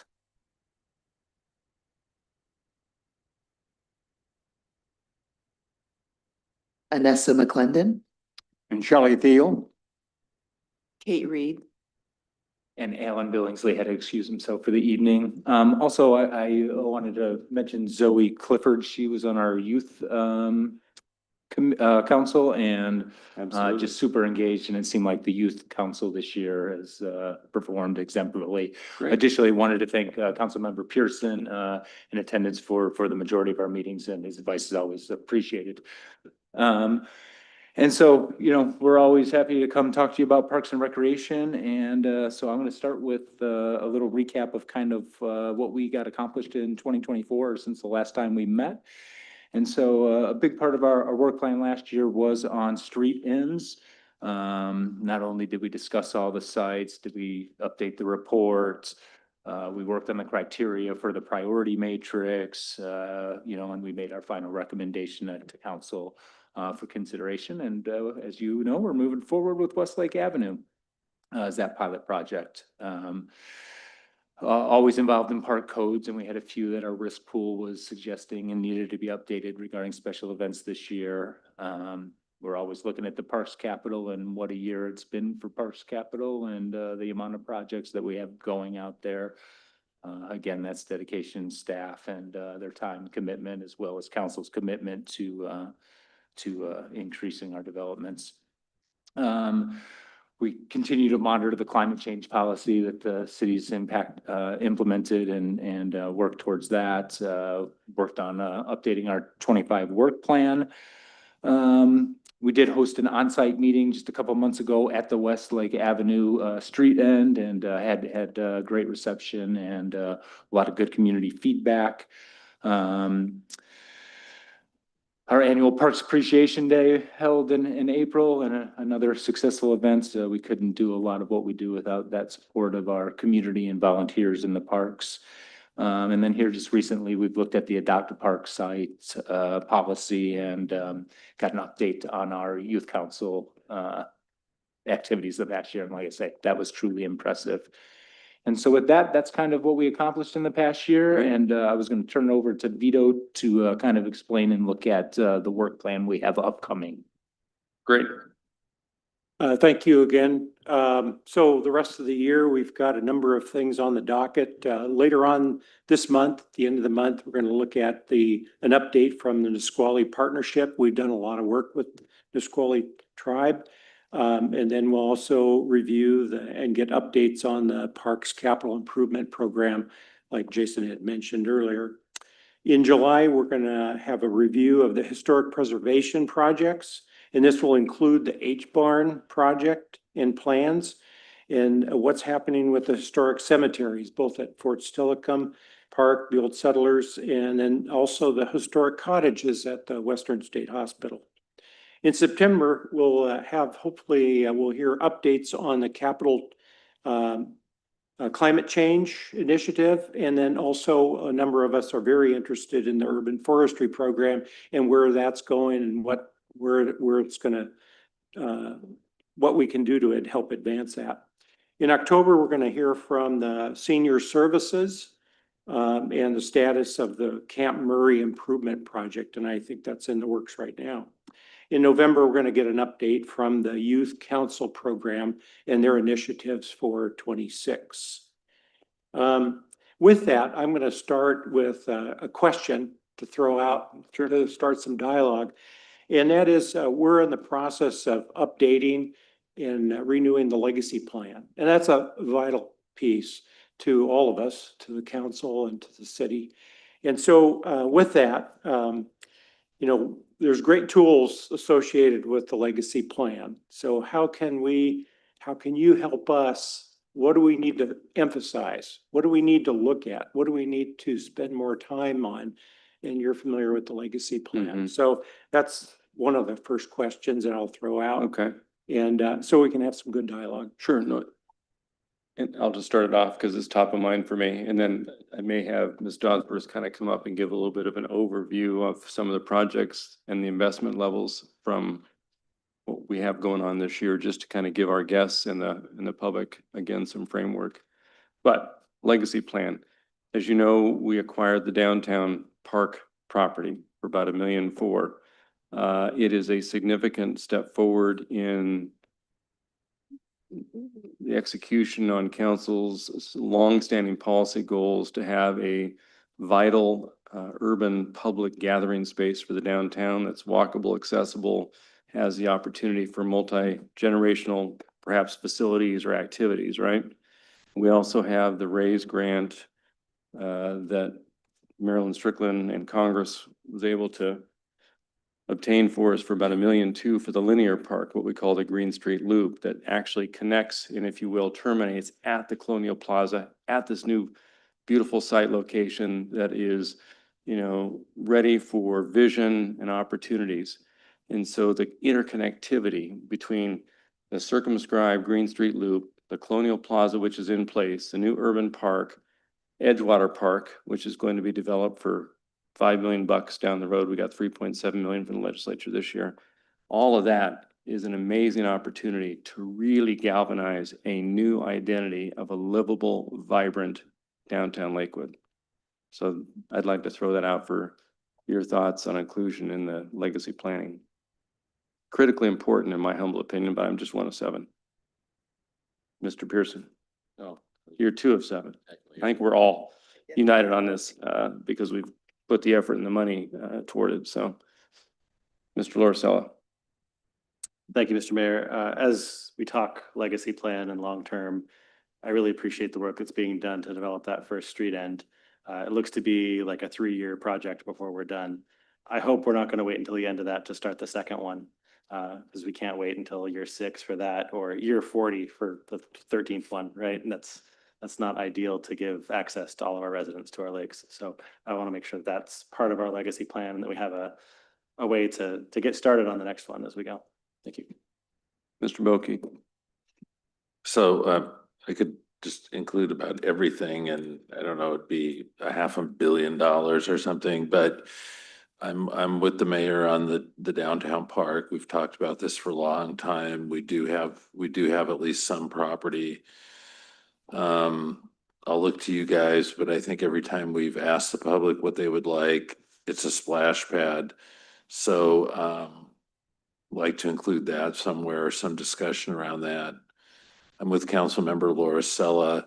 I think our timing on water access and the street ends was 1 every 2 years. And so I really do believe it's important to stay on to that because, you know, it was basically put off for 30 years, right? The improvement of any street ends. And we've now finally gone forward with, you know, the list better than I do. So it's important that we execute on this, right? And show people progress, that we're not just, again, this was the 3rd study, I believe. Is that correct? Sure. The 3rd study that we had looked at that said the same dang thing. These are the ones we can do, and or public access. And I think over time, the public wants more access, right? Because, and I say this, I think just because of technology, it's easier for them to get you know, people didn't even have paddle boards when we became a city. Now they do. And they also have and then the advent of those really lightweight kayaks has really improved water access. So I believe it's really essential that we stay at our promised rate of 1 for every 2 years. And then I think everything else is already in there. I do worry about progress in Chambers Creek Canyon because that's a 3 tripart agreement. And we've run into some issues there, but hopefully, and then there wasn't any funding in the budget, I guess, in the state budget to begin the Chambers Creek Dam removal planning and process, which I think now puts off for another Lord knows how long any major changes at the bottom of the creek. And I think that that's unfortunate, but now I'm rambling. So, but I would say the downtown park, we've had discussions around kind of what we'd like to see there, and water access. Thank you. I don't know if you folks know that the council took a tour last week or the week before last of several community centers to get a sense of size, scope, amenities from various sized centers. I think it was in Renton and Auburn, Tacoma. Where else did you guys go? Puyallup? Those 3, yeah. And there's another one that showed up that might be kind of interest. Kenmore, I think, has that sort of airplane hangar looking facility that's got some really good amenities. So anyway, more to follow on that, but it's of interest, shall we say. Councilmember Branstetter. I guess my suggestion on, as you look at the next iteration of the legacy plan to move forward, I think that the legacy plan has been, served us well because we had a variety of parks that needed upgrades. And we're actually getting to a point of where we've actually completed those. We've now got a master plan for Edgewater Park, and we'll do something with the downtown to be able to go and do that. But that in the community, it's the legacy plan has not been overly focused on events, yet the community has tended to become, because we've been fortunate in that we have had particularly some people on staff that have been really good planners of events, but that I think putting into the importance of events into the legacy plan, and particularly looking at events that will appeal to the diversity of the community. Okay, so that we have things to do that. Kind of like to codify is the wrong word, but attach importance to that in the legacy plan so that we go forward. The second thing is that well, we always worry about it, and the staff always tells us to worry about it, is the legacy plan is somewhat silent currently on maintenance. And I think that the legacy plan is getting to the point of where since we've made a lot of capital investments in upgrading our parks, we need to have the legacy plan remind us that we need to maintain what we've done to be able to go and do that. And my thought is, and this is just as my thought and some things that I've heard, is that while we do periodically fix playgrounds and replace them, that there is a little bit of a perception in the community that we wait until they're almost broken.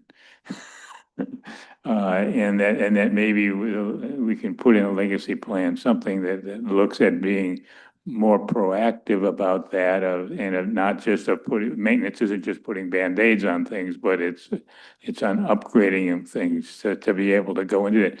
And it's not that we've not been doing that, but it's not an element that's been in the legacy plan that would enhance it if it were. Mhm.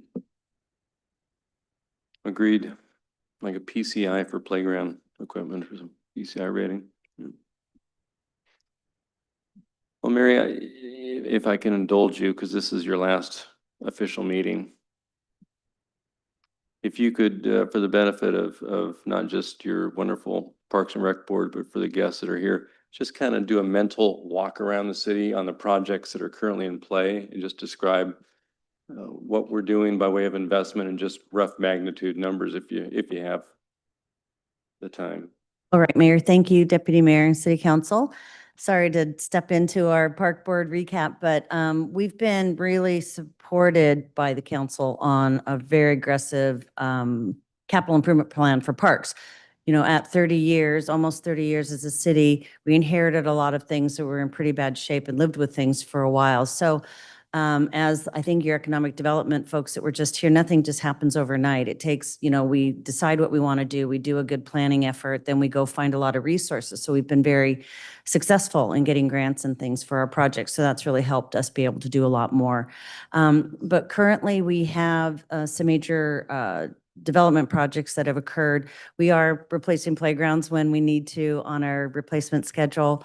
But right now we have several years ago, Harry Todd Park, which is in Tillicum. It is kind of a geographically isolated area. There's some economic issues there as well. And so we did a major renovation for that park. The kind of push for all of those was to make our parks all ADA accessible. Where we live, parks, you come in here and the water's down there. And so to make those areas ADA accessible, when you're in there, then it's also replacing the restrooms and the playgrounds and creating gathering spaces and visibility so that they're safe and making improvements. So you can see through the site, all those crime prevention through environmental design. Bless you.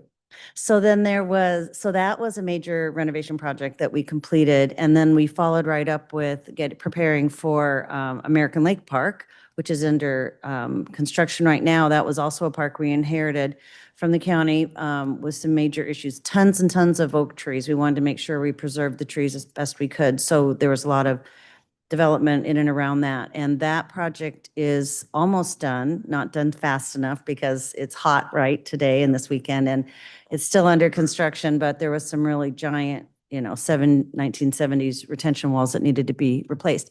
But that's also a major renovation. And in Lakewood, being a community of lakes and trees, very little public access to the water. So those few spaces that we have, which are quite consolidated and condensed, 64,000 people are trying to divide up between 3 or 4 spots. So we are working really hard to try and make those spaces open, and that leads to the Street End project, which again has been talked about for many, many years. And council made some pretty courageous decisions last year on saying that equity was important to our community and that we're going to do that. So because of your leadership, we are in the process of doing our first pilot project.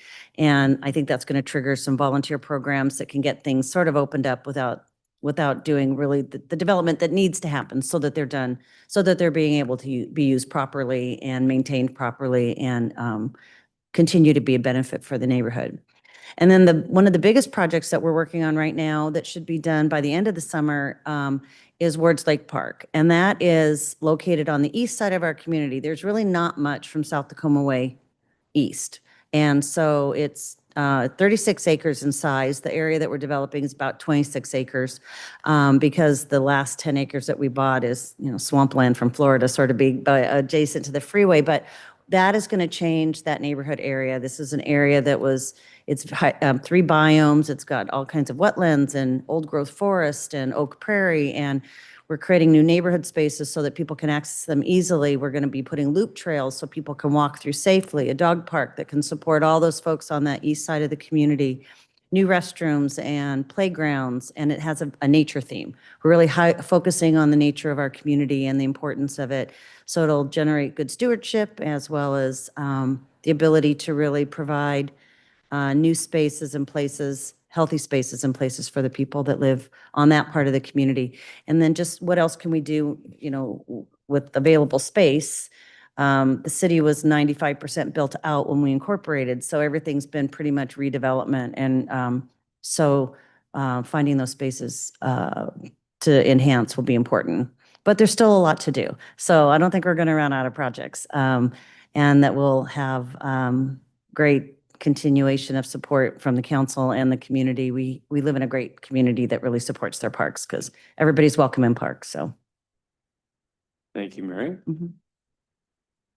Members of the Parks Board, what else would you like to bring up? for discussion? Another thing we wanted to bring up was just, probably a good time to talk about a community center and maybe creating a community center. And so as the Parks Board talked about that topic, we wanted to make sure we felt that it was important to find out, who we would plan to serve and what types of services we would provide, because I think that helps determine the type of the building, the location, partnerships that may be needed, how do you benefit from adjacent open spaces or businesses and facilities, do you use something new or build something new, or do you, convert or renovate something you already have or an old storefront or something like that? So I think that's something of interest of the Parks Board, and just curious, the council's vision on something like that. On that particular space and how? No, just in general, I know there's been talk about one there, on that new 1 acre parcel, but, we are a growing, expanding community, and, at my workplace in Federal Way, we seem to feel like the community center is kind of the center of the city, and it brings our population there, and it does amazing things for the vibrancy of the community, and be something that would be welcome, I think, from the citizens of Lakewood. You think so too? Thoughts, Mr. Branstetter? Well, a couple of thoughts. First of all, I think that as a council, we're committed long-term to the project of having a multi-generational community center. It's something that young people have been asking for a long time. And that something that our seniors have been very resilient on, as they have moved from a building that was built to be a senior center to a tenant relationship with a county building that then fell into disrepair, so that they're now scattered in around being able to go and do that. Fortunately, they're a resilient group of where they would love to have a space that's their own, that they can fashion and build things around, that they're more activity focused than they are, the building itself being able to go and do that. So, and from the tour that we made of community centers, okay, the ones that we visited were all very different. They had a different mix of things that were both in the building, and then the activities that were going on in the building, so that they were very they were formed by the community and community input. But in terms of the size of the various buildings, and the buildings were different sizes, that the sequence of things is you've got to decide what you want in them and how it looks, and that drives how big of a piece of real estate you need to be able to go and do that, and then we can move on forward with that. So, I kind of like you to be able to, focus on doing that. And then I think if you just keep in mind, and Ms. Dosworth talked about the investments in Ward Lake Park to get things on the eastern side of the community. Okay, I mean, it is a reality that our community has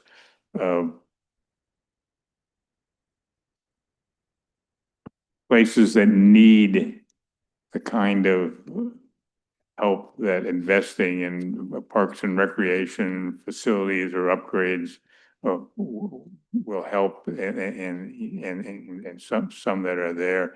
And so do sort of think about, looking and saying, where are the places that we haven't really done well enough by.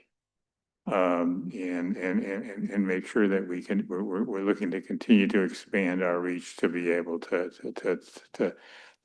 touch folks that we haven't touched well enough yet, in terms of providing, things to do that.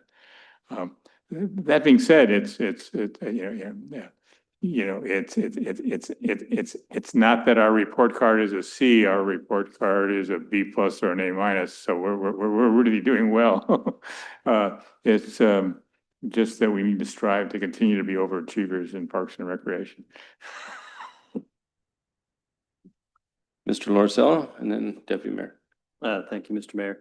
When I think the future of Lakewood and community center, and I really appreciate what Councilmember Brandstetter said. I think we need to look at it from the lens of what areas of our city have the greatest need and how do we engage with them. And maybe it's through our neighborhood associations around the city, and we're reaching out to them to really pull the needs out of them to understand where they would want it to be, what they want it to serve. In addition to our view, I want to hear, what the city thinks, right? Specifically for seniors and youth, since we're trying to go multi-generational, how do we meet them where they're at to hear what they have to say, to find out how to best serve them? So I think outreach is going to be really important. Thank you, Mr. Mayor. I was just going to reinforce the fact that we would really like to have a multi-generational building for our youth, because early on, our youth were very supportive of our seniors when they were in that building over there with the technology and all this stuff. And so we had something that was combined and that they could easily work with and support each other. I think that would be great. Just wanted to reinforce that, because what we see a lot of opportunity for Lakewood. We just have to decide what it is that we want and work together. So when you guys are out there looking and you see things, possibilities, bring it back.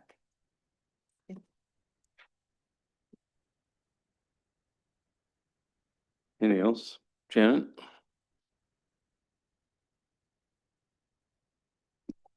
Thank you. So speaking of opportunities, the American Lake Park we feel like it's too small for where it is. And we've got that green space that's just a few blocks away at the old Lake City school grounds. And we're kind of coveting it. Like, this would be a wonderful additional green space for that whole end of the city there. And I'm wondering if we can, if there's been conversations, or if we can get the conversation going about how we could acquire it to be a park. We have had some conversations with the school district about it, but perhaps we can be more intentional, because I know that there's interest for sure. And I think we have to get with the school board in a joint meeting. We're due for that probably sometime later this summer, early in the fall, where we need to re-engage in that, in my humble opinion, because it's public land. It's not just the school district's property. They own it, but it belongs to the public. So we got to figure out a win-win for that property. I know Mr. Pearson's worked on some ideas a little bit in his spare time. Thank you, Mr. Mayor. So I've had some discussions with some of the school board members, and Do you know one? Yeah, I do know one, yeah. His wife's the school board president, so. And really the answer that I got in talking to them was that selling it was a hard no, but there could be something, some partnership that, you kind of plan out where a future school might be, and kind of do something in wherever the playground area would be, or something like that. So, as far as, I think funding for stuff like that, the school district wouldn't really be a partner in that. They would say you can use the property, but it'd be really up to us to foot the bill for anything and do the maintenance probably and stuff, so like that. But the school board was all very interested in it. So in reaching some agreement to improve that area. So we just need to, we have a lot of other, I guess, higher priorities right now. So that it's not a priority. It's just, where does it stack up with some of the other ones right now? So. Yeah, I think at some point in time, we need, it's their land, we get that. And I mean, I know in the past, there's members, without us even asking, they believe that we're asking it to sell it to Yeah, us. we don't And wanna do we've that. never said that, right? We've said we could do long-term lease. We know you can build another school there if you'd like.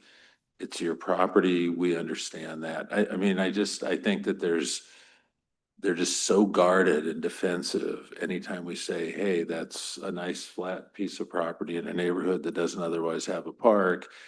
And they just immediately, tighten up. We can lease it. Their numbers are down. It's a generational thing now. Their numbers aren't gonna be going up in the next, Lord knows what. Hopefully they won't fall further than they've already fallen. I think we would, as a city, take that chance that Sure. in 20 years, they might need to be a school there. right? You could do some non-structural stuff, that would make a There's a huge lot. difference in that area. Yeah. So yes, I think that's a really good idea, but it's a longer term, as you've mentioned, because there are other things now in the queue in front of it. But I think just some really, we get it, we understand, we're not asking to purchase it. We know you need to use it as a school at some point in time. We're okay with that. Would go a long ways. Yeah. So maybe we could start with some, like you said, nothing permanent, maybe an event, Mhm. something like that, and introduce people to the idea that it could be used and returned as it was. And then I had another question. It has to do with the development of the roundabout that's at the end of Veterans between the Deli Mart and the Mexican restaurant, that big one there. And I was wondering if the Parks Board could have a joint meeting with the Arts Commission and put together some sort of a veterans-centered piece of art. I participated in the mosaic making at the kiosk, for the kiosk at Fort Steilacoom this weekend. And I had a conversation with a vet and some other people talking about the mosaic and how putting the pieces of the mosaic was very therapeutic to putting back together lives. And I'm wondering if maybe we could, in the art, we could partner with the Veterans Hospital and vets and have them actually contribute to the piece of art. It's a great It's idea. just something to think about. I think the Arts Commission would welcome that. Okay, thank you. They talked about doing something at that roundabout years ago when we were putting it together. And I know that the roundabout in the yet to be constructed Nyanza improvements this summer, that has a placeholder for something like that. And so it's a good opportunity for the Parks Board to meet with the Arts Commission. It'd be a great idea. How about Shelley on this side? Kate? Nita? Yeah, you're good. You're good. But if we can get a bill, we'll all be happy, right? Mhm. We had a meeting at the Lake City school site, 6 months ago or so, and I talked to the superintendent, and all he was looking for was to have a really good designer, architect, planner to organize the space for a future school Mhm. and then the rest of its playgrounds, because it's Sure. one city block big. Yeah. And so I think that there was a good discussion. Chris, our community, neighborhood Davis, community yeah. person, was there, and we had a number, I don't, were you there at the meet? Yeah, it was there and it was, the desserts on the driveway in the park. Yeah, I couldn't remember what the occasion was, but we had a good discussion about that, park, school. Sure. Coordination. So I think the opportunities are good. As to the roundabout, I'm just delighted that roundabout's high, because every other roundabout that I've seen on Veterans well, Washington doesn't really, some of the roundabouts, but the Center Island design is bad. But anyway, that island is high so that doesn't get run over. Right. So that would be a good opportunity, and it's either that or something with lakes, Mhm. a big fish. It doesn't make any difference, but the island looks really strange and Mhm. vacant. It Yep. does have a tree and some flowers in the middle. Not sure who put it in, but at least it gives a little bit of presence. Yeah, it's kind of the part of town that's ignored in a It sense. needs more ambiance, right? Yeah, Enhance. not speeding cars going to the Veterans Hospital. That's not the ambiance we're looking for, probably, right? Yes, thank you. Jason? Two other minor things, Sure. and just, Councilmember Branstad brought up maintenance. Mhm. That's my, Mhm. my sweet spot. Near and dear. My passion, and, before, Mary Dodsworth, became director, and we inherited a lot of parks. They weren't maintained properly, and it wasn't because I don't think people wanted to maintain them. It becomes a matter of priorities, and, we're at some of those decision points as a city and some of those growing pains as a city. And it's my hope, and I believe this board's hope, that we make maintenance a priority so that we don't start letting Lakewood parks become what they were before we took them over. Maintenance is hugely important. Ounce of prevention goes a long way, right? Mhm. Last one is, I'd be remiss if I didn't say something about it being this board's last meeting with Director Dodsworth. I'll try to speak without getting emotional because it's a big deal. Mary Dodsworth, she's essentially sunshine in a human body,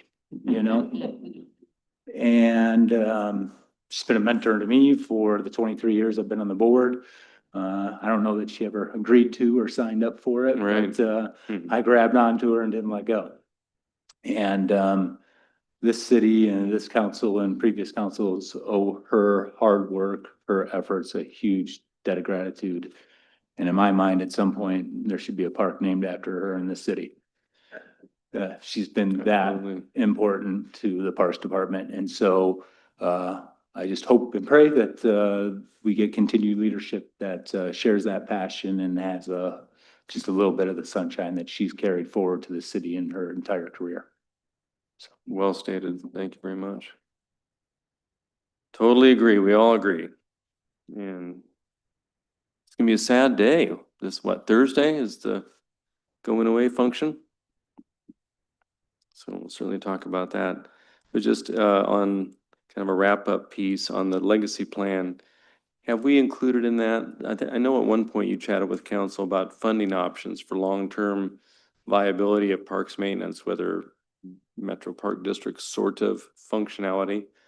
I don't know if that's something that can or should be included this go around in the legacy planning process, because it's a good question, right? And how do you sustain, outside of just general fund dollars, how do you sustain the incredible good that you all have created, we have all created collectively for the long term?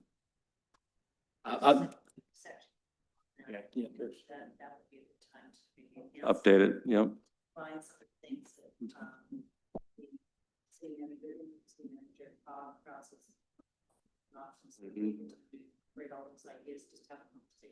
I think so too, yeah. I think adding it to our legislative agenda too, because the state put out a series of maintenance grants this year, and it was wide and vast. It wasn't a huge Right. dollar amount, but the amount of municipal corporations applying for these grants was overwhelming. I'm sure. A lot of them funded, and so our legislature needs to hear that these need to be ongoing, just not a Mhm. one-time thing, because we're not the only ones in this situation. Absolutely. And a final thought, just on the school district property, I don't recall if the concept is in the legacy plan about utilization of other public spaces, so, okay, yep. Just want to make sure that we capture that. Anything else for the good of the order? Just thank you for your continued support. It's appreciated. Yeah, well, it's absolutely appreciated. I just wanted to say a couple things about you guys because, we have lots of boards and commissions that do incredible work, but I have to say, this particular board is an incredibly talented group with significant depth of experience, both life and professional experience. And you bring so much to the table, with not just the annual meeting that we have, but just with your monthly and quarterly work and the Parks Appreciation Day work and your everyday work and your incredible cheerleading for all the amazing parks improvements that we've been able to accomplish, not just through Ms. Dodsworth, but through your collective work with the many volunteers. And certainly, Mary, you've done yeoman's work for over a couple decades. So thank you all for your work. We appreciate it. And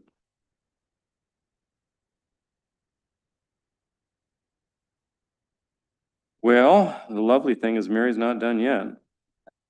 So she's got the Fort Steilacoom Park H-Barn update. And pleased to have you give us an update, Ms. Dodsworth, on that.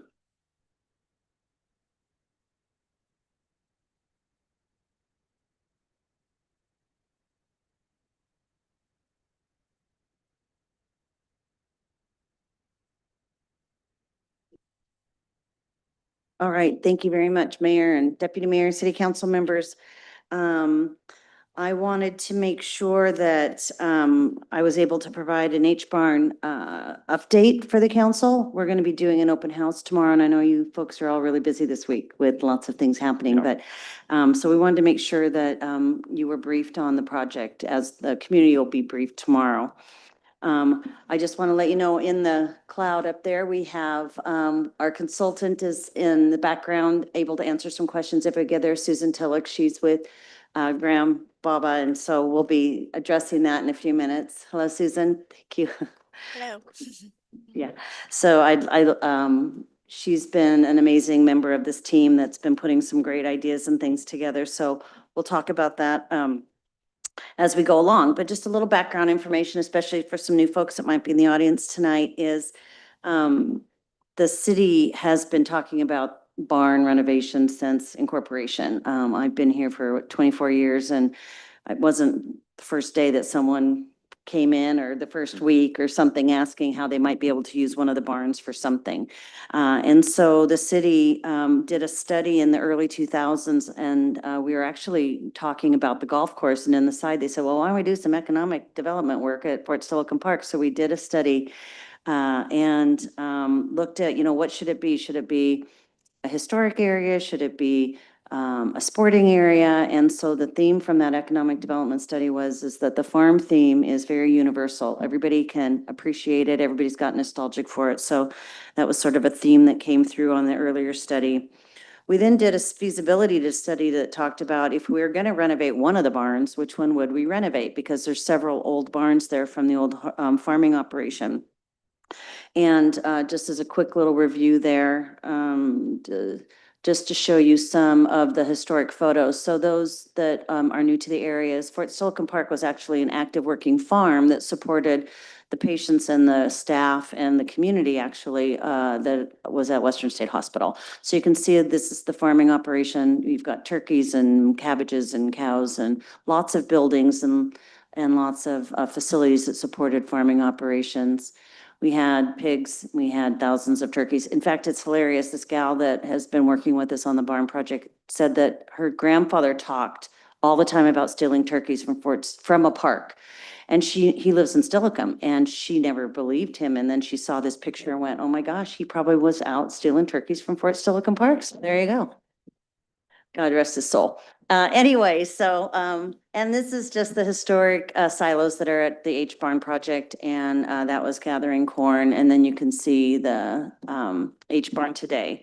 So when they did the study back in the day to decide which barn, that if we were going to renovate one barn, and again, this was many, many years ago, almost 20 years ago, which barn would we pick? And they did pick the H-Barn for a variety of reasons. We've talked about that. It was the size, it's the location, it's the multi-use of the facility, but just that it's got a great look and feel. It's on the corner, it's got a presence, and so that's sort of why that barn was selected.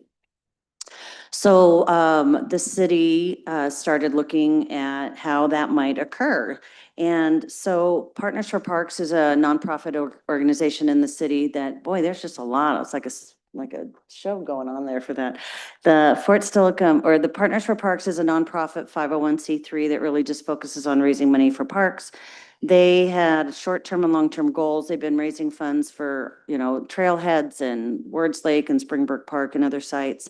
And they had done most of their short-term goals. And after they raised about $100,000 to fix Wahop Lake, the trail around Wahop Lake. They said, well, what's next? So they kept going to the legacy plan to see what was in the legacy plan, what was next. And they picked, they looked at how we might be able to move the H project, barn project forward. So studies, surveys, lots of things occurred, and we got to the point where they did an MOU with council, and council said, if you're interested in helping raise funds, we'll support that. And so at that time, they did a feasibility study, like what would it really cost? What do we really need to do to make this barn habitable? Because right now it's just used for storage, because that's what the general or the International Building Code lets us do. So they came forward and said, well, we did this study, and it's with advancing the cost over years, it's going to be about $7.5 million to renovate this site. And so they said, we'll try $3.5 million, which is quite an effort for a small group. And the council said, well, if you can do that, we've got lodging tax and other funding sources that could support that. So that was the plan that was made with them several years ago. So they've been working on this project for almost 3 years. The fundraising, they're at 2.7 million. They've got other funds coming in. So they're not quite there yet, but they're working on it. But that was quite an effort to where they wanted to go. So let's talk about the barn and what might occur there. What they did is they've raised $2.7 million, over $2.7 million. And so to keep the process moving forward, because like the street ends, the longer you wait, the more it costs. We know that every year we wait, was about $600,000 back in the day. So how do we move forward? So the council approved in January for them to utilize those funds that they've raised to get a design project going. So that's where Susan and her team with the Grand Baba Group, which is also the team that did the hangar. This is the architect firm that did the hangar that you were just talking about in Kenmore. We did a big RFQ to find out who the right team was, and they just came through as a great team. Their structural engineer, which is the barn guy in the state of Washington, I think out of 9 proposals, I think at least 5 or 6 of them all were using this person as their barn guy. And we've been lucky to have him because he knows all the ins and outs of renovating a barn. I mean, we could knock it down and rebuild it to look just like it did, probably cheaper than it costs to renovate an old historic structure. But the community was so excited about renovating a historic structure and what it could be in the future. So we started working with this team. They started putting a great team together of external professionals that know what to do. We developed an internal structural team to go through and really figure out how can we renovate this building? What can it be? What can it look like? Who's it going to serve? What kind of spaces can we use? And how do we meet the current codes? So that's where we're going today. So those silos that you saw a few minutes ago, I just wanted to share this. This is the kind of stuff we keep finding. This is looking up into the silos. So we can actually see what the inside of the silos look like. And if you look, this is the ladder that you would climb up to, I guess, get corn from the top. But you can see just the wood that was used. I mean, these barns were built 120 years ago, and they've stood strong. But the wood and the detail is pretty fantastic. And then at the top, we have our little friends, the barn owls that are in there that we check on. There's lots of owls in the park, but they're there in the morning when we go in there to check on things. So it's just kind of our little mascot for the project. But this is a picture of the barns. You can see the cows. It was a milking barn. The cows are eating their grain, and back in the day they didn't have milking machines. You actually had to milk, and you can see the type of use it was. It was an active farm. And then this is what the inside looks now. You can see it's got low ceilings. It's got a track that goes down the middle. You can see remnants of the old stalls, and it's, again, just used for storage. So then what might we do with this barn? What might it look like in the future? So we took a look at how it might be utilized and how it could be used for a multi-use, multi-generational functional space. And the opportunities have grown to really meet some of the needs of what council has been, talking about, so that it could be considered for more than just an event space. So I don't know if this little marker actually works on the space. Oh, it'll work up here. So if we look up here at the big screen, it's easier for you to see sort of what we're talking about. But this is a schematic design. We had a schematic design that we looked at when we created this $7.5 million opportunity. And of course, we didn't really consider all of the things, like some of the exterior spaces and such. But here is after working with the community and the community needs and the different folks is the idea of what could the H barn be? So just to take a look at, the H barn is basically two long spaces with a gathering area in the center. Here's the area where the silos are. So the idea is, can you, Josie, move that the picture just over to the side? Yeah, thanks. Yeah, there you go. So the idea is that we would keep one of the internal bays as it is, with the idea that you could probably divide it into some smaller spaces if possible. And this area would serve about 250 plus people in seats and tables and chairs. So if we were going to use it as just a presentation for, say, a concert or a lecture or something, it could be larger. So that's making use of that entire space. And this would be what people would see when they come down. So, you know, from the entry, here's the road that goes down to the lake. Here's the big parking lot. And so this is right on the corner. So this would be the thing that you see. The idea is to have a grand entrance so that it has one place for people to come through. This would be a classroom size that is big enough for approximately, it's about the same size as the pavilion. So this space itself is about the size of the pavilion utilized space. So you could probably get about 70 people in there pretty comfortably. This is coming through. The idea, and we'll show you, is like when you walk in, you're going to have a vision of the silos. It'll be one of the things we heard on the community center tour was that people really liked when you walk in having a sense of space and entrance. You're not just walking into a little box and go off to your spaces. So this would be a wide open lobby that has seating, could be gathering, but you'd have a vision of those silos. You'd come over here to the conference room. You'd have a little registration area. And this would be a conference room. It could also be used as a green room if you had, you know, entertainers, or say a dressing room for brides if you're having a wedding, but it also could serve as a conference room. And then, of course, storage. You heard me talking about storage everywhere we went, look, there's storage. So storage would be available that could be used for in this big room. It could be easily moved into some of these other spaces. This is a restroom facility. We'd have to have 10 restrooms. We are using multi-use restrooms like we do in the parks now. It's much easier and more functional. You can open the spaces that you need. You can have them all open, or if something was to be broken, you don't have to tear the whole, you know, have girls and boys, so to speak, men's and women. So it would be multifunctional. 10 spaces would be required.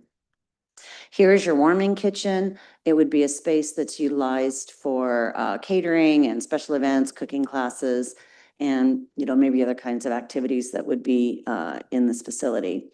And then it would connect easily to a big room for, or to this space. This is a space that could hold up to about 120 people. This would be about the size of the big room. Oh, well, it's a little bit bigger, but the size of the big room we had at the senior center over at the Lakewood Community Center. And this would be another space that could be utilized and maybe divided up for different uses that had access. The great thing about all these spaces is that you have access to this outdoor space, easy access to this outdoor space, so that it could be utilized by different groups using different things, or as a standalone if people wanted to use this big outside space.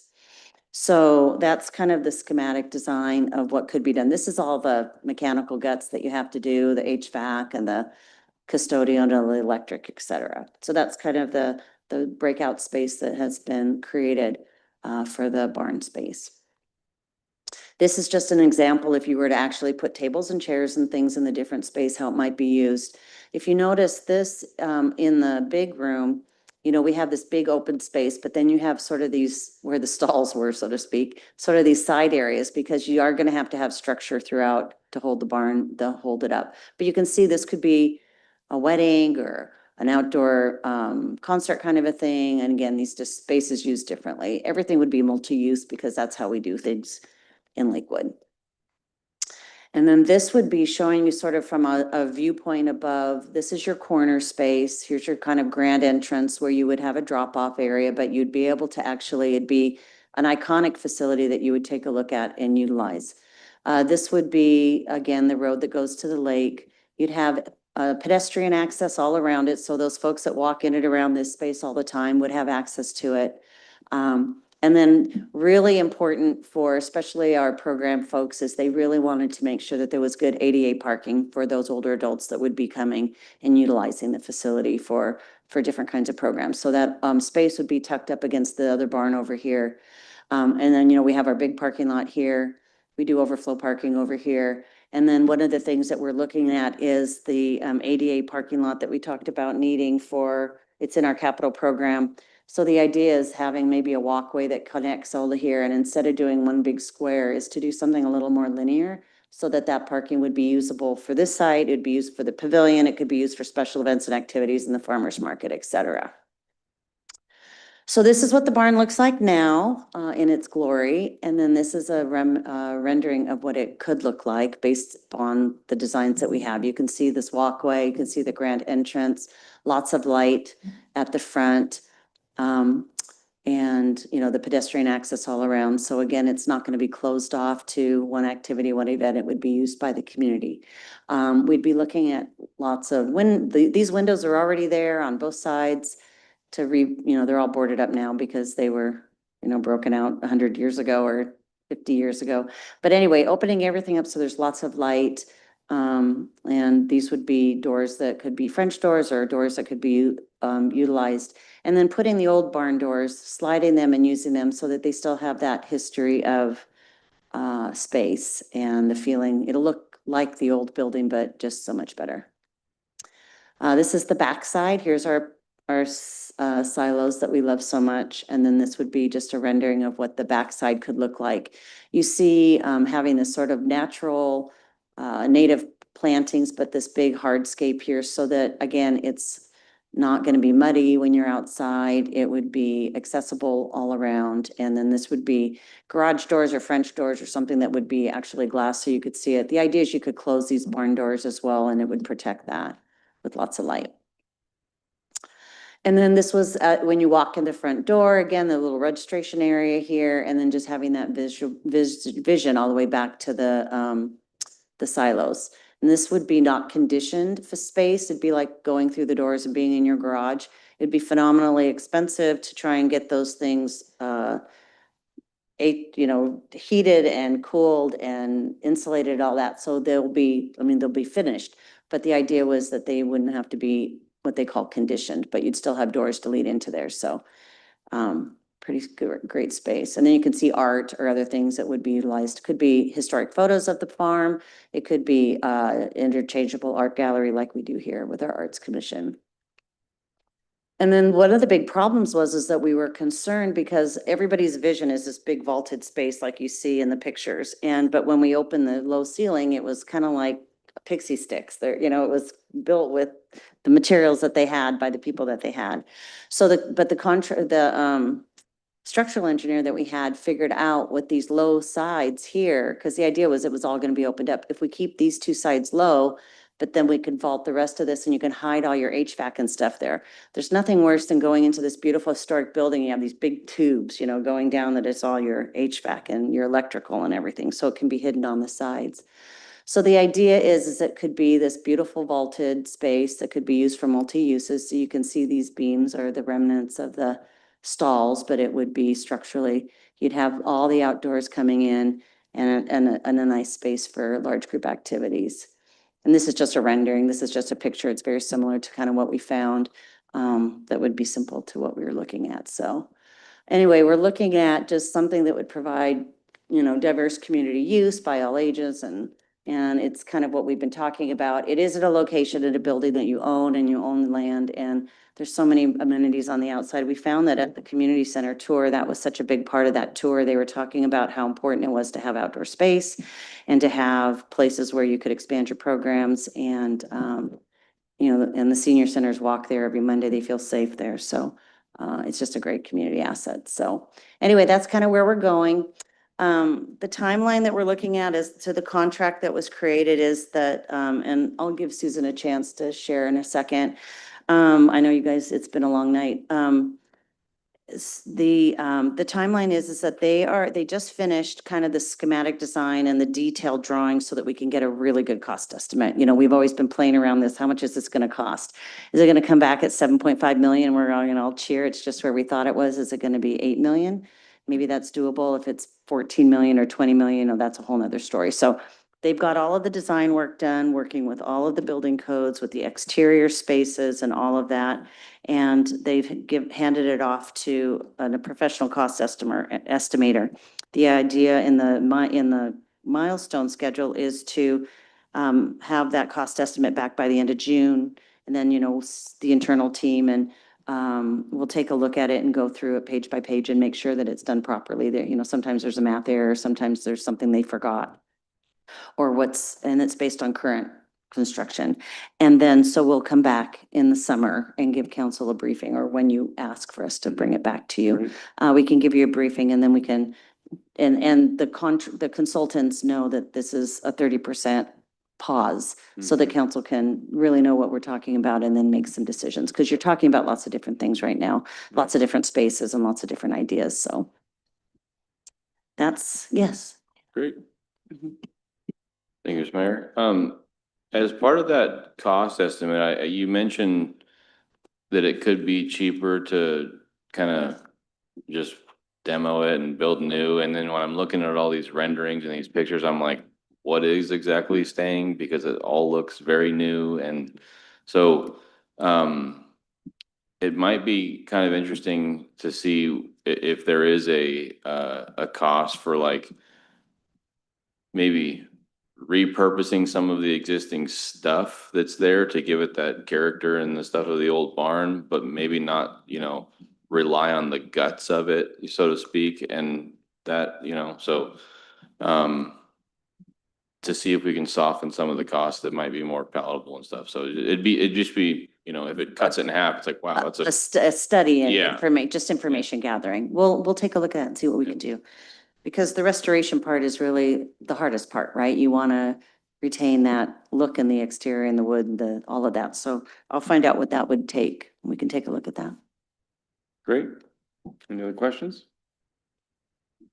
We appreciate it. We have been kept just- updated along the way. Do you want to see if Susan has anything to share that Sure, I might have that'd be great. forgotten? Susan, you've been sitting here since. Oh, Mary, I don't know, can you hear me? Yes, Yeah. we can. Okay, you did such an amazing job presenting. I think you should present tomorrow because I think you're much better. You just nailed pretty much everything that I would have said and more.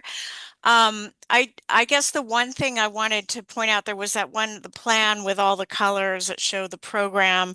And I know the comment about everything looking new.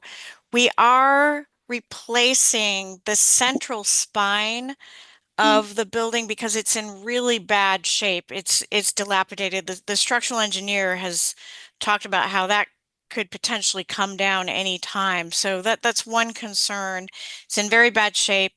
And on top of that, there's programmatic needs to serve the diverse community members that meant that we didn't have enough space with the existing building to do what we wanted to do. And so in that one plan, we showed sort of a dashed outline of where the existing building is. And if you can go back one more, I think. Yeah, there you go. So you see that red dashed line that represents where the existing kind of central spine is between the two legs of the H.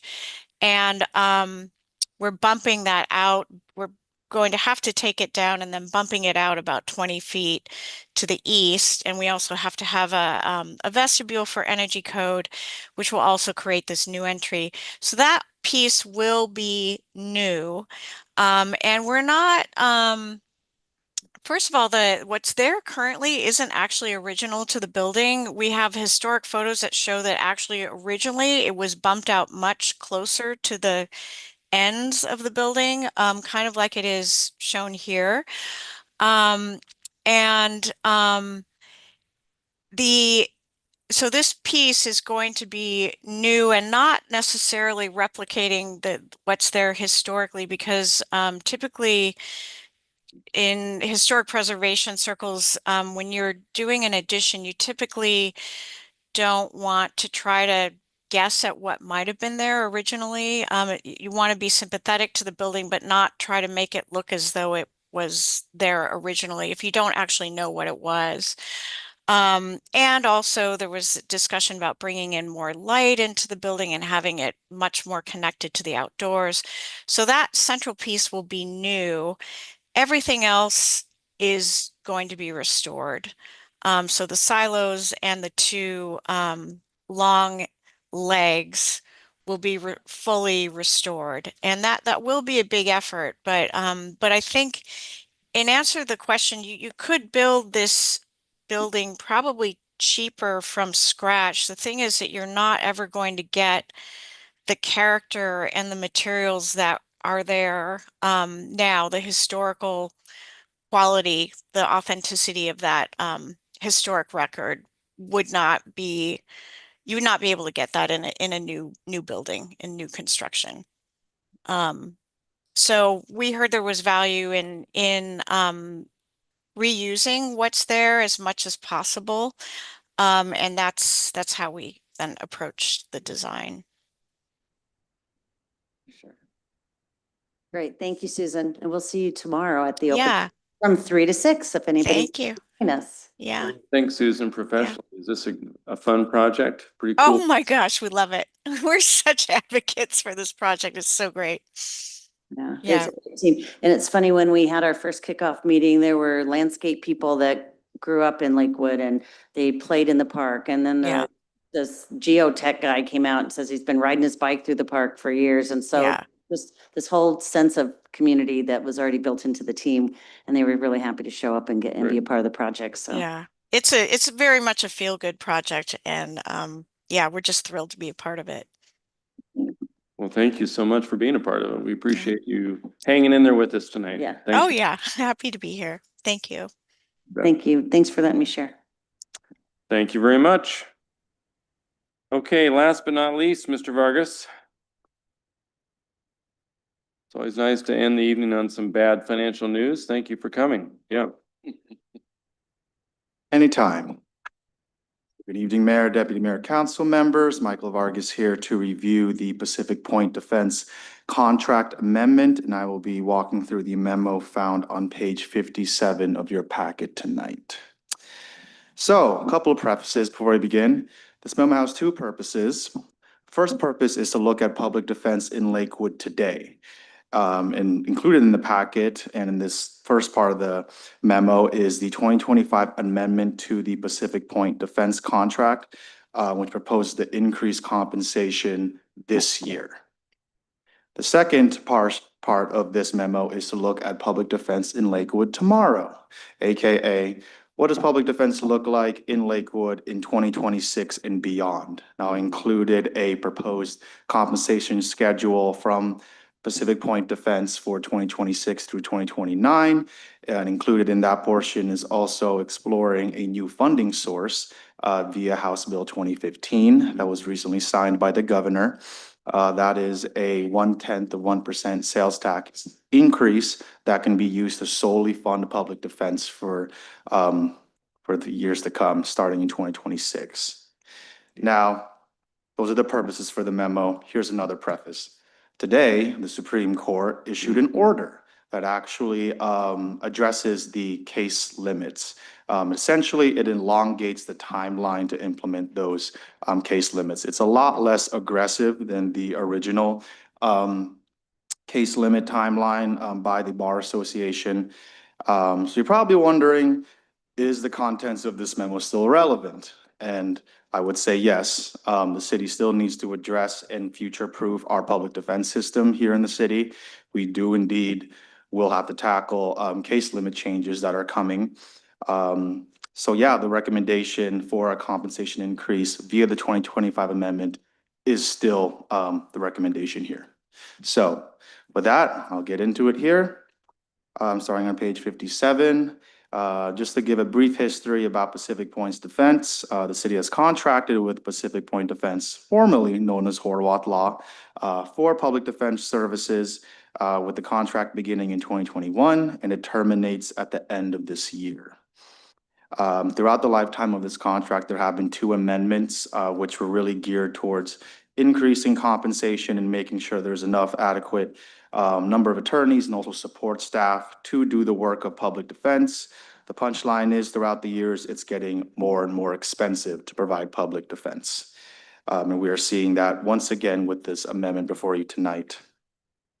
Looking at the indigent defense standards background, last year, the Washington State Bar Association approved and released its updated indigent defense standards, which is really a recommendation to the Washington Supreme Court to update its court rules.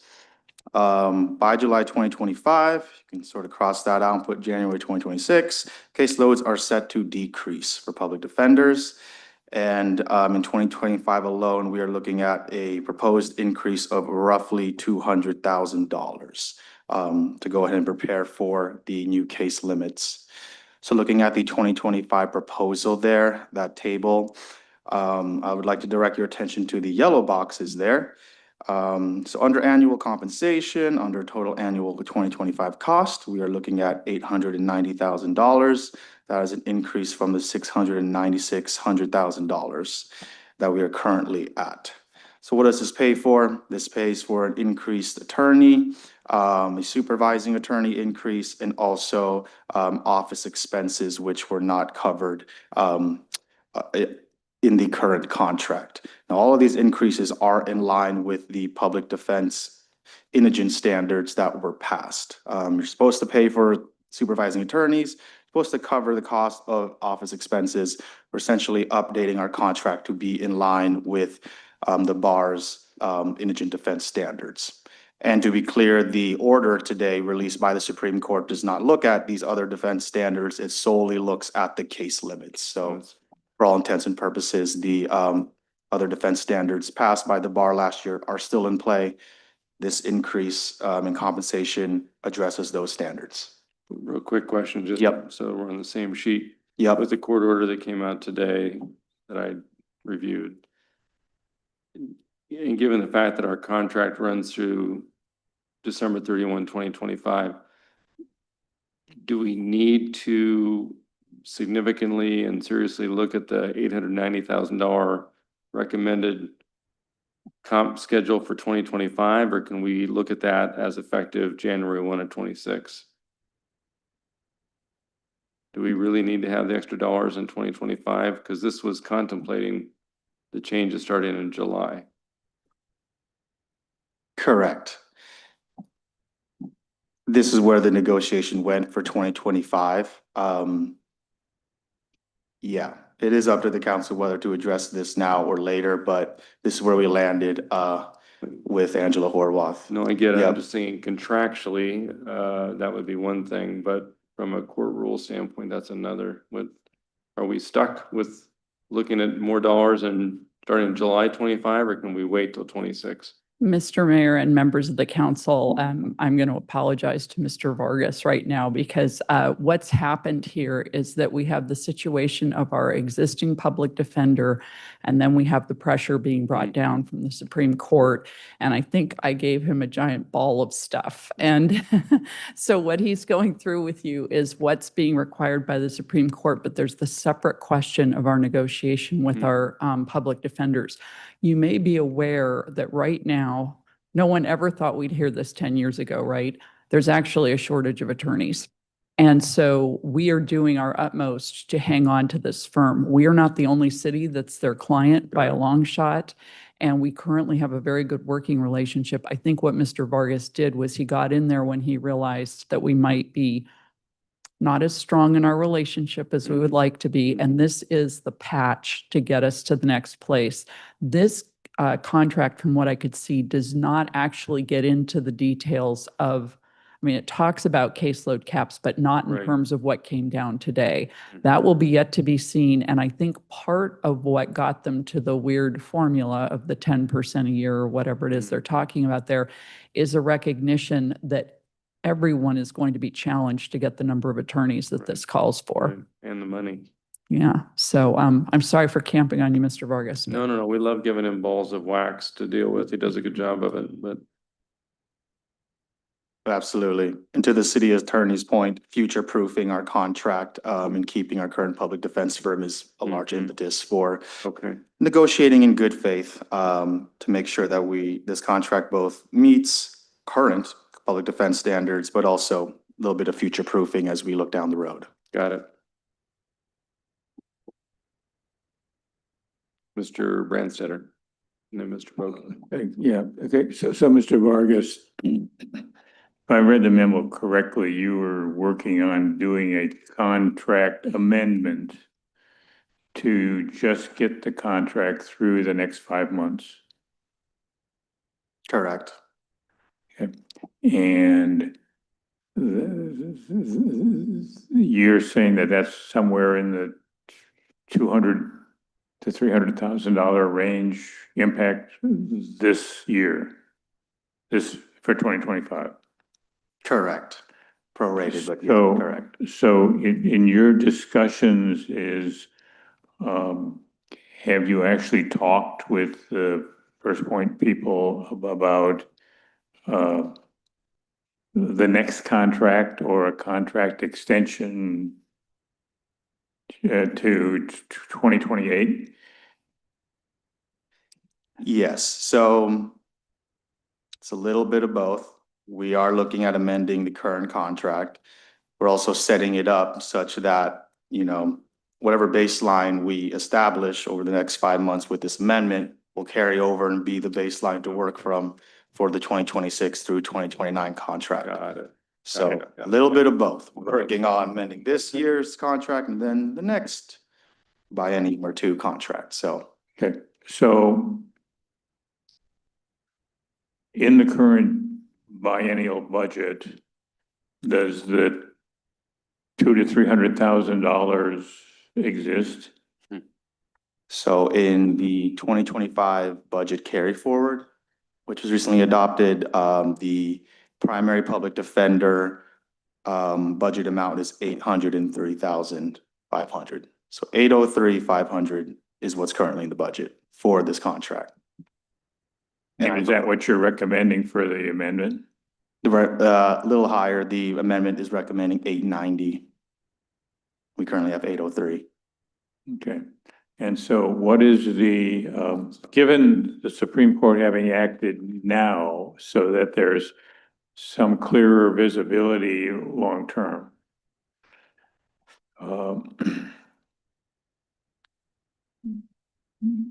why not at least amend the contract and extend it to the end of the current budget biennium?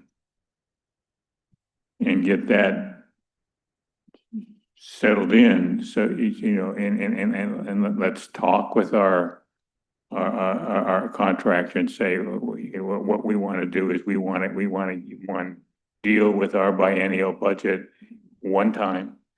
We want to make you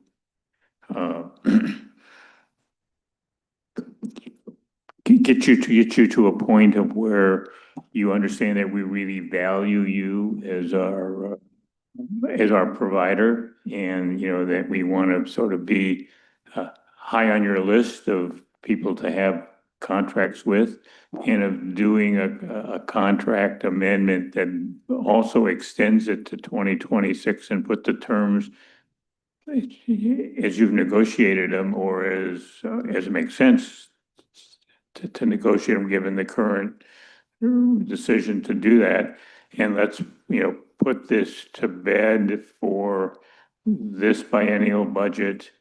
And while we can look at doing that, and we can work on looking at the implementation of funding sources to pay for indigent defense, as well as allow the city to also look at, are there any policy things that will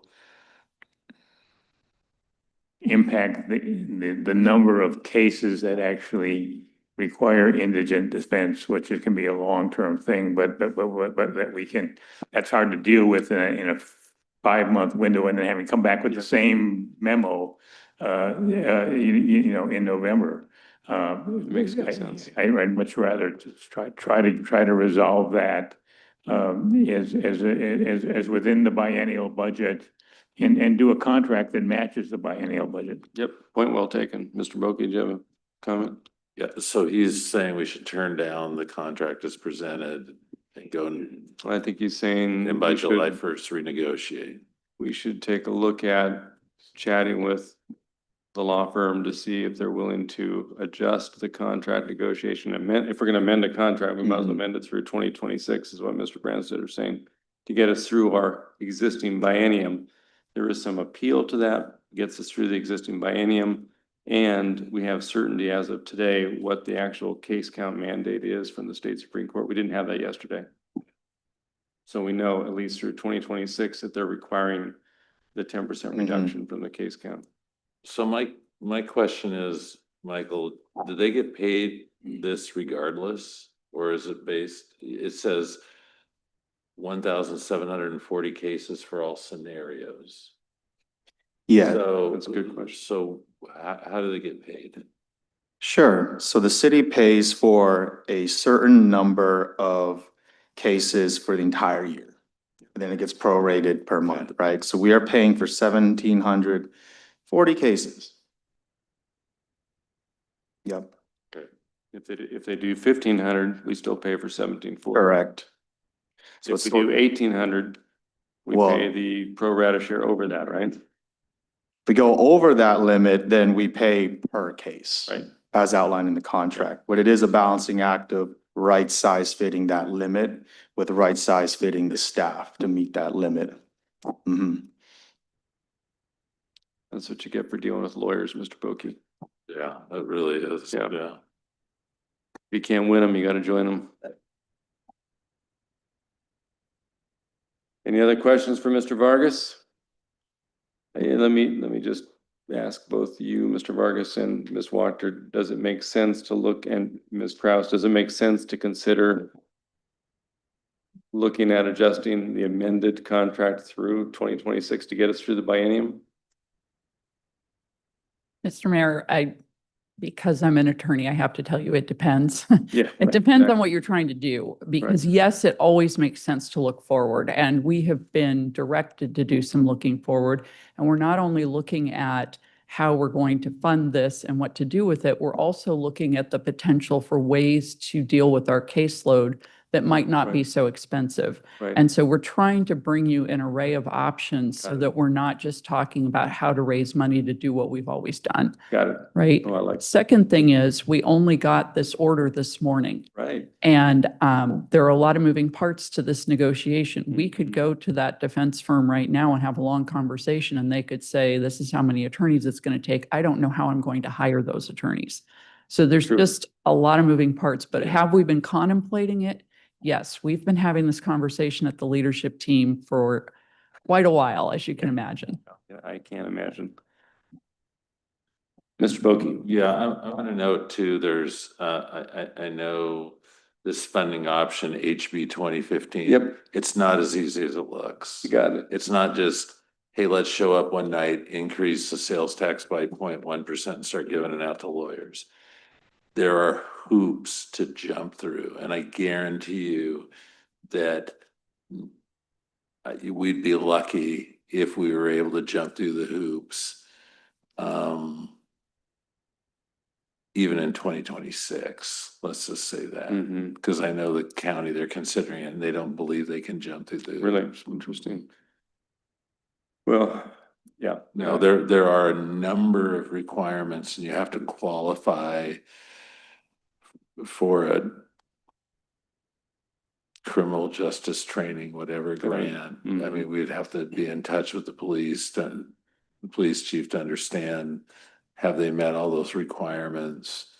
And when tonight's just kind of a teaser, and we know that that'll be fleshed out in a later memo, I'm sure. Absolutely. The proposed sales tax would warrant its own study session item to Absolutely. address those Yeah.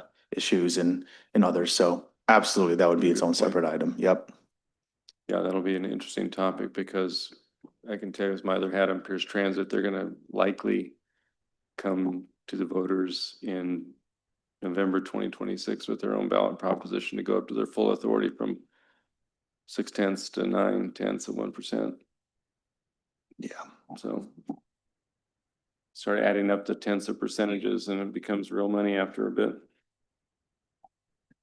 Thank you. Any other questions for Mr. Vargas? Good work as always. Thank you for working with us, working through the craziness of the issues that are significant.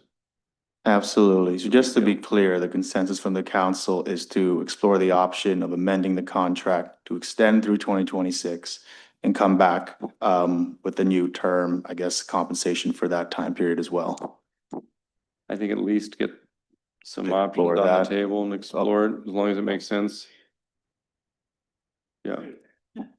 Okay. And Ms. Kraus in her finance hat may say, no, but at least we'll get some ideas on the table. Some Understood.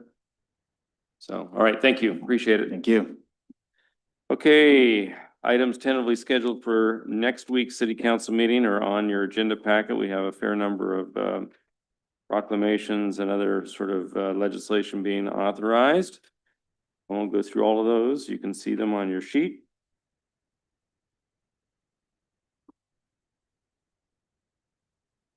Just looking real quick here, the Nyanza Road Improvement Project, the bid will be open, accepted, and so we'll have the agreement on the docket for June 16th, which is a good thing to get that project moving forward. Okay, so reports by the city manager, Ms. Kraus.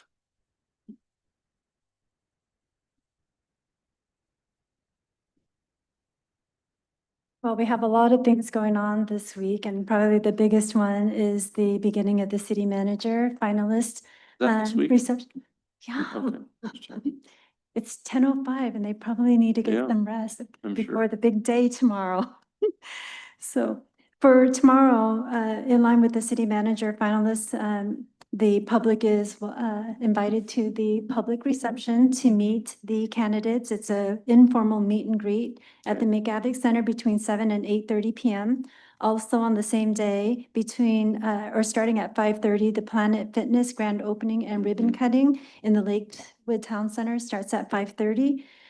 And we also have, as you heard from our Parks Director, Mary Dodsworth, that the open house for the H Barn is also same day between 3 and 6 p.m.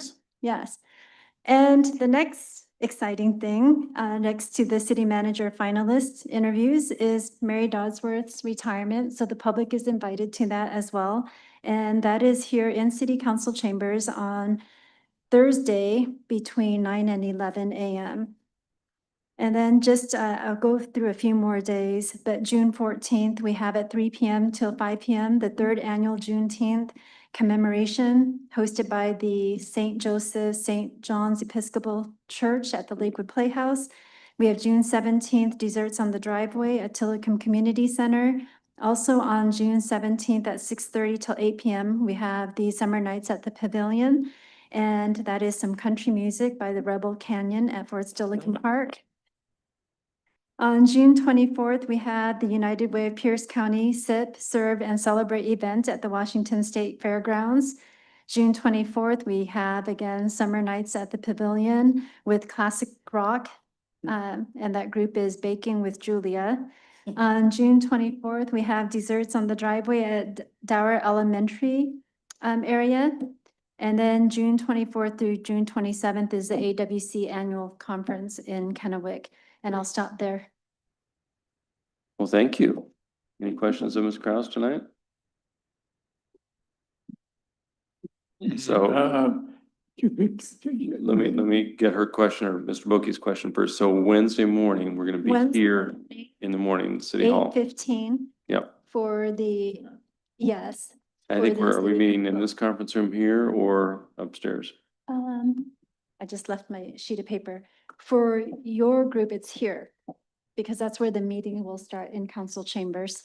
Yeah, I know Mr. Vargas sent us a packet. Yeah, it starts at 8:15 Okay. and you'll go into executive session. Thank you. Oh, that's right. We have to come here. Yes, you have to come here. So we'll Session. start at Okay. 8:15 and you have a busy schedule. I saw that. Yeah, Yes, so it'll end at 5 o'clock, hopefully. perfect. Yeah. Yeah. So you probably need to get home and get some sleep too. Sure. Okay, so 8:15 on Wednesday, folks, Yeah. here. Yes. And Tuesday be there before 7:30 if you would at McGavick, because we kick it off. They want us to start at 7:30. I've got introductory comments. We explain the process and then it's go time. Yeah, it's a tomorrow night. very So short If you time. could be out there at 7:15. And then we'll start promptly at 7:30. That would be preferable for me. They have a tour in the morning, I believe, They actually have a meet and greet Yeah. at 9 to 10. with staff. Yes, with staff here at City Hall, and that was added kind of at the Yep. end. And then we have 10 till 11. We have the tour, and that's going to be provided by our Parks Director, Mary Dosworth, and our Planning and Public Works Director, Jeff Remack. And then they will follow up with lunch. 11:30, the ad hoc committee's taking them to lunch. Yes. And And then we have, would do with everyone, but then with the quorum stuff, we didn't want to have Yeah. to notice another public Right. meeting tomorrow, so we're doing the ad hoc committee, the three of us for that. and then 1 PM, they'll start the interviews with the directors and the stakeholders group. Mhm. And so that'll take them through the rest of the day. And then we'll debrief with the And consultant then they at, race over, hopefully, freshen up a little bit and get to the McGavick Center. There are roughly 4 or 5 on each panel. yeah, there's 3 on the directors panel, and then there's actually, we added more to the stakeholders panel. So. It's all listed in the package you got. So there's a little link Mr. Vargas gave you. Yeah, Yeah, so they're all individually named, who's on the Yes. stakeholder panel and the questions they're gonna be asking. yeah, then we debrief with our consultant between 6:15 and 6:45. Wow, But that's the exciting thing for this week. yeah. Very So- good. Well, thank you for all your work and I know Mr. Vargas left, but he has been putting in a lot of work to help us with the coordination. So I just want to, wherever you are, Mr. Vargas, thank you. I I'll thanked thank you him. again tomorrow, but Yeah, yeah, he's done really good work on that. yeah, I thanked him. I know there was a lot of moving parts, so, A Yeah. lot, Yes. still, yeah. yes, thank you. Okay, folks, we normally don't end until midnight, so you've got at least an hour and a half for council comments, but maybe Mr. Boki, you can keep a little shorter this time. You're looking forward, so you have no. Great. Very good, Mr. Lauricella. Same thing. I will be at farmer's market, the open house, the ribbon cutting, the candidate reception and interviews on Wednesday. Thank you, Mr. Brandstetter. Yeah, I'm gonna do as much off of Ms. Krause's list as I can, and I'll be present tomorrow evening and Wednesday, all day to be able to go into that. Very good, sir. Mr. Pearson. Thank you, Mr. Mayor. Yep, same as other folks, be there on Tuesday night and Wednesday. As it relates to the Lake City property or whatever, I think that if we could make progress towards at least getting an agreement in place, then I feel like we could actually start planning something. But right now, without any sort of agreement in place, it just is kind of like a pie in the sky, situation. So if we could at least make progress on some paperwork that doesn't cost a lot of money to put stuff in the ground, that we could, then we can start that planning effort. So that'd be where I want to at least start at. Agreed. Yep, thanks. Deputy Mayor? Thank you, Mr. Mayor. I would just say that the ribbon cutting at the Historical Society was a lot of fun. If you haven't had a chance to tour the new location that they're in, I suggest you do that. It's really nice. I like the mural that they painted. We met the artist that did the mural. Oh, great. So it was very Fantastic. nice. It was very nice. And the Youth Council, the Promise Board meeting actually Mhm. continues to work with our youth to make things happen and to tell us how much they appreciate what we do to help them. And I plan to be at as many of these things tomorrow as I can. I think all of them. Yeah, I'm hopeful for all of them, yeah. Yeah, so I'll be there. So thank you. Very good. Well, just to be brief, it's been a busy past week and busy week coming up. Pierce Transit met today, and I was elected chair of the commission for the next year. Of course, as you know, I'm not going to be here for a full year, so I will be chair of the commission for at least the next 6 months. And they understand that, so good meeting there. I wasn't able to get to the Clover Park School District Board meeting tonight, but I did extend comments to Superintendent Banner about the event, the public reception with the city manager candidates for tomorrow, and he told me he was going to make sure that those comments got to the board and to the public. In terms of this week, it's a busy week. So tomorrow I actually have a 9 o'clock, actually 8:30 barn tour with a potential funder with Ms. Dodsworth. So I'm meeting there to hopefully raise some funds. So I'll let you know about that tomorrow evening. And then the Planet Fitness ribbon cutting, I'll be there for sure. Hopefully Mr. Boki will be there on the treadmill next to me as we cut the ribbon. Oh, perfect. And then I'll see you at the city manager reception starting again about 7:15 if we can get there, because we got to be greeters a little bit for the public and make this thing take off. Yeah. And then, of course, Wednesday, we have a full day. So I think that is it for the calendar. And the Dodsworth event is on Thursday. Those of you who can make it, 9 o'clock, it'd be great. She has just been a gem for the city for 2+ decades, so she deserves some wonderful recognition. And final comment, thanks to staff tonight. I think the Parks and Rec Advisory Board meeting was excellent. Again, great team, great work. We just have a lot of projects that we're balancing, so hopefully we can get them all done in like a month. Kidding. Yeah, perfect. All right. Thanks for your attention. We're adjourned.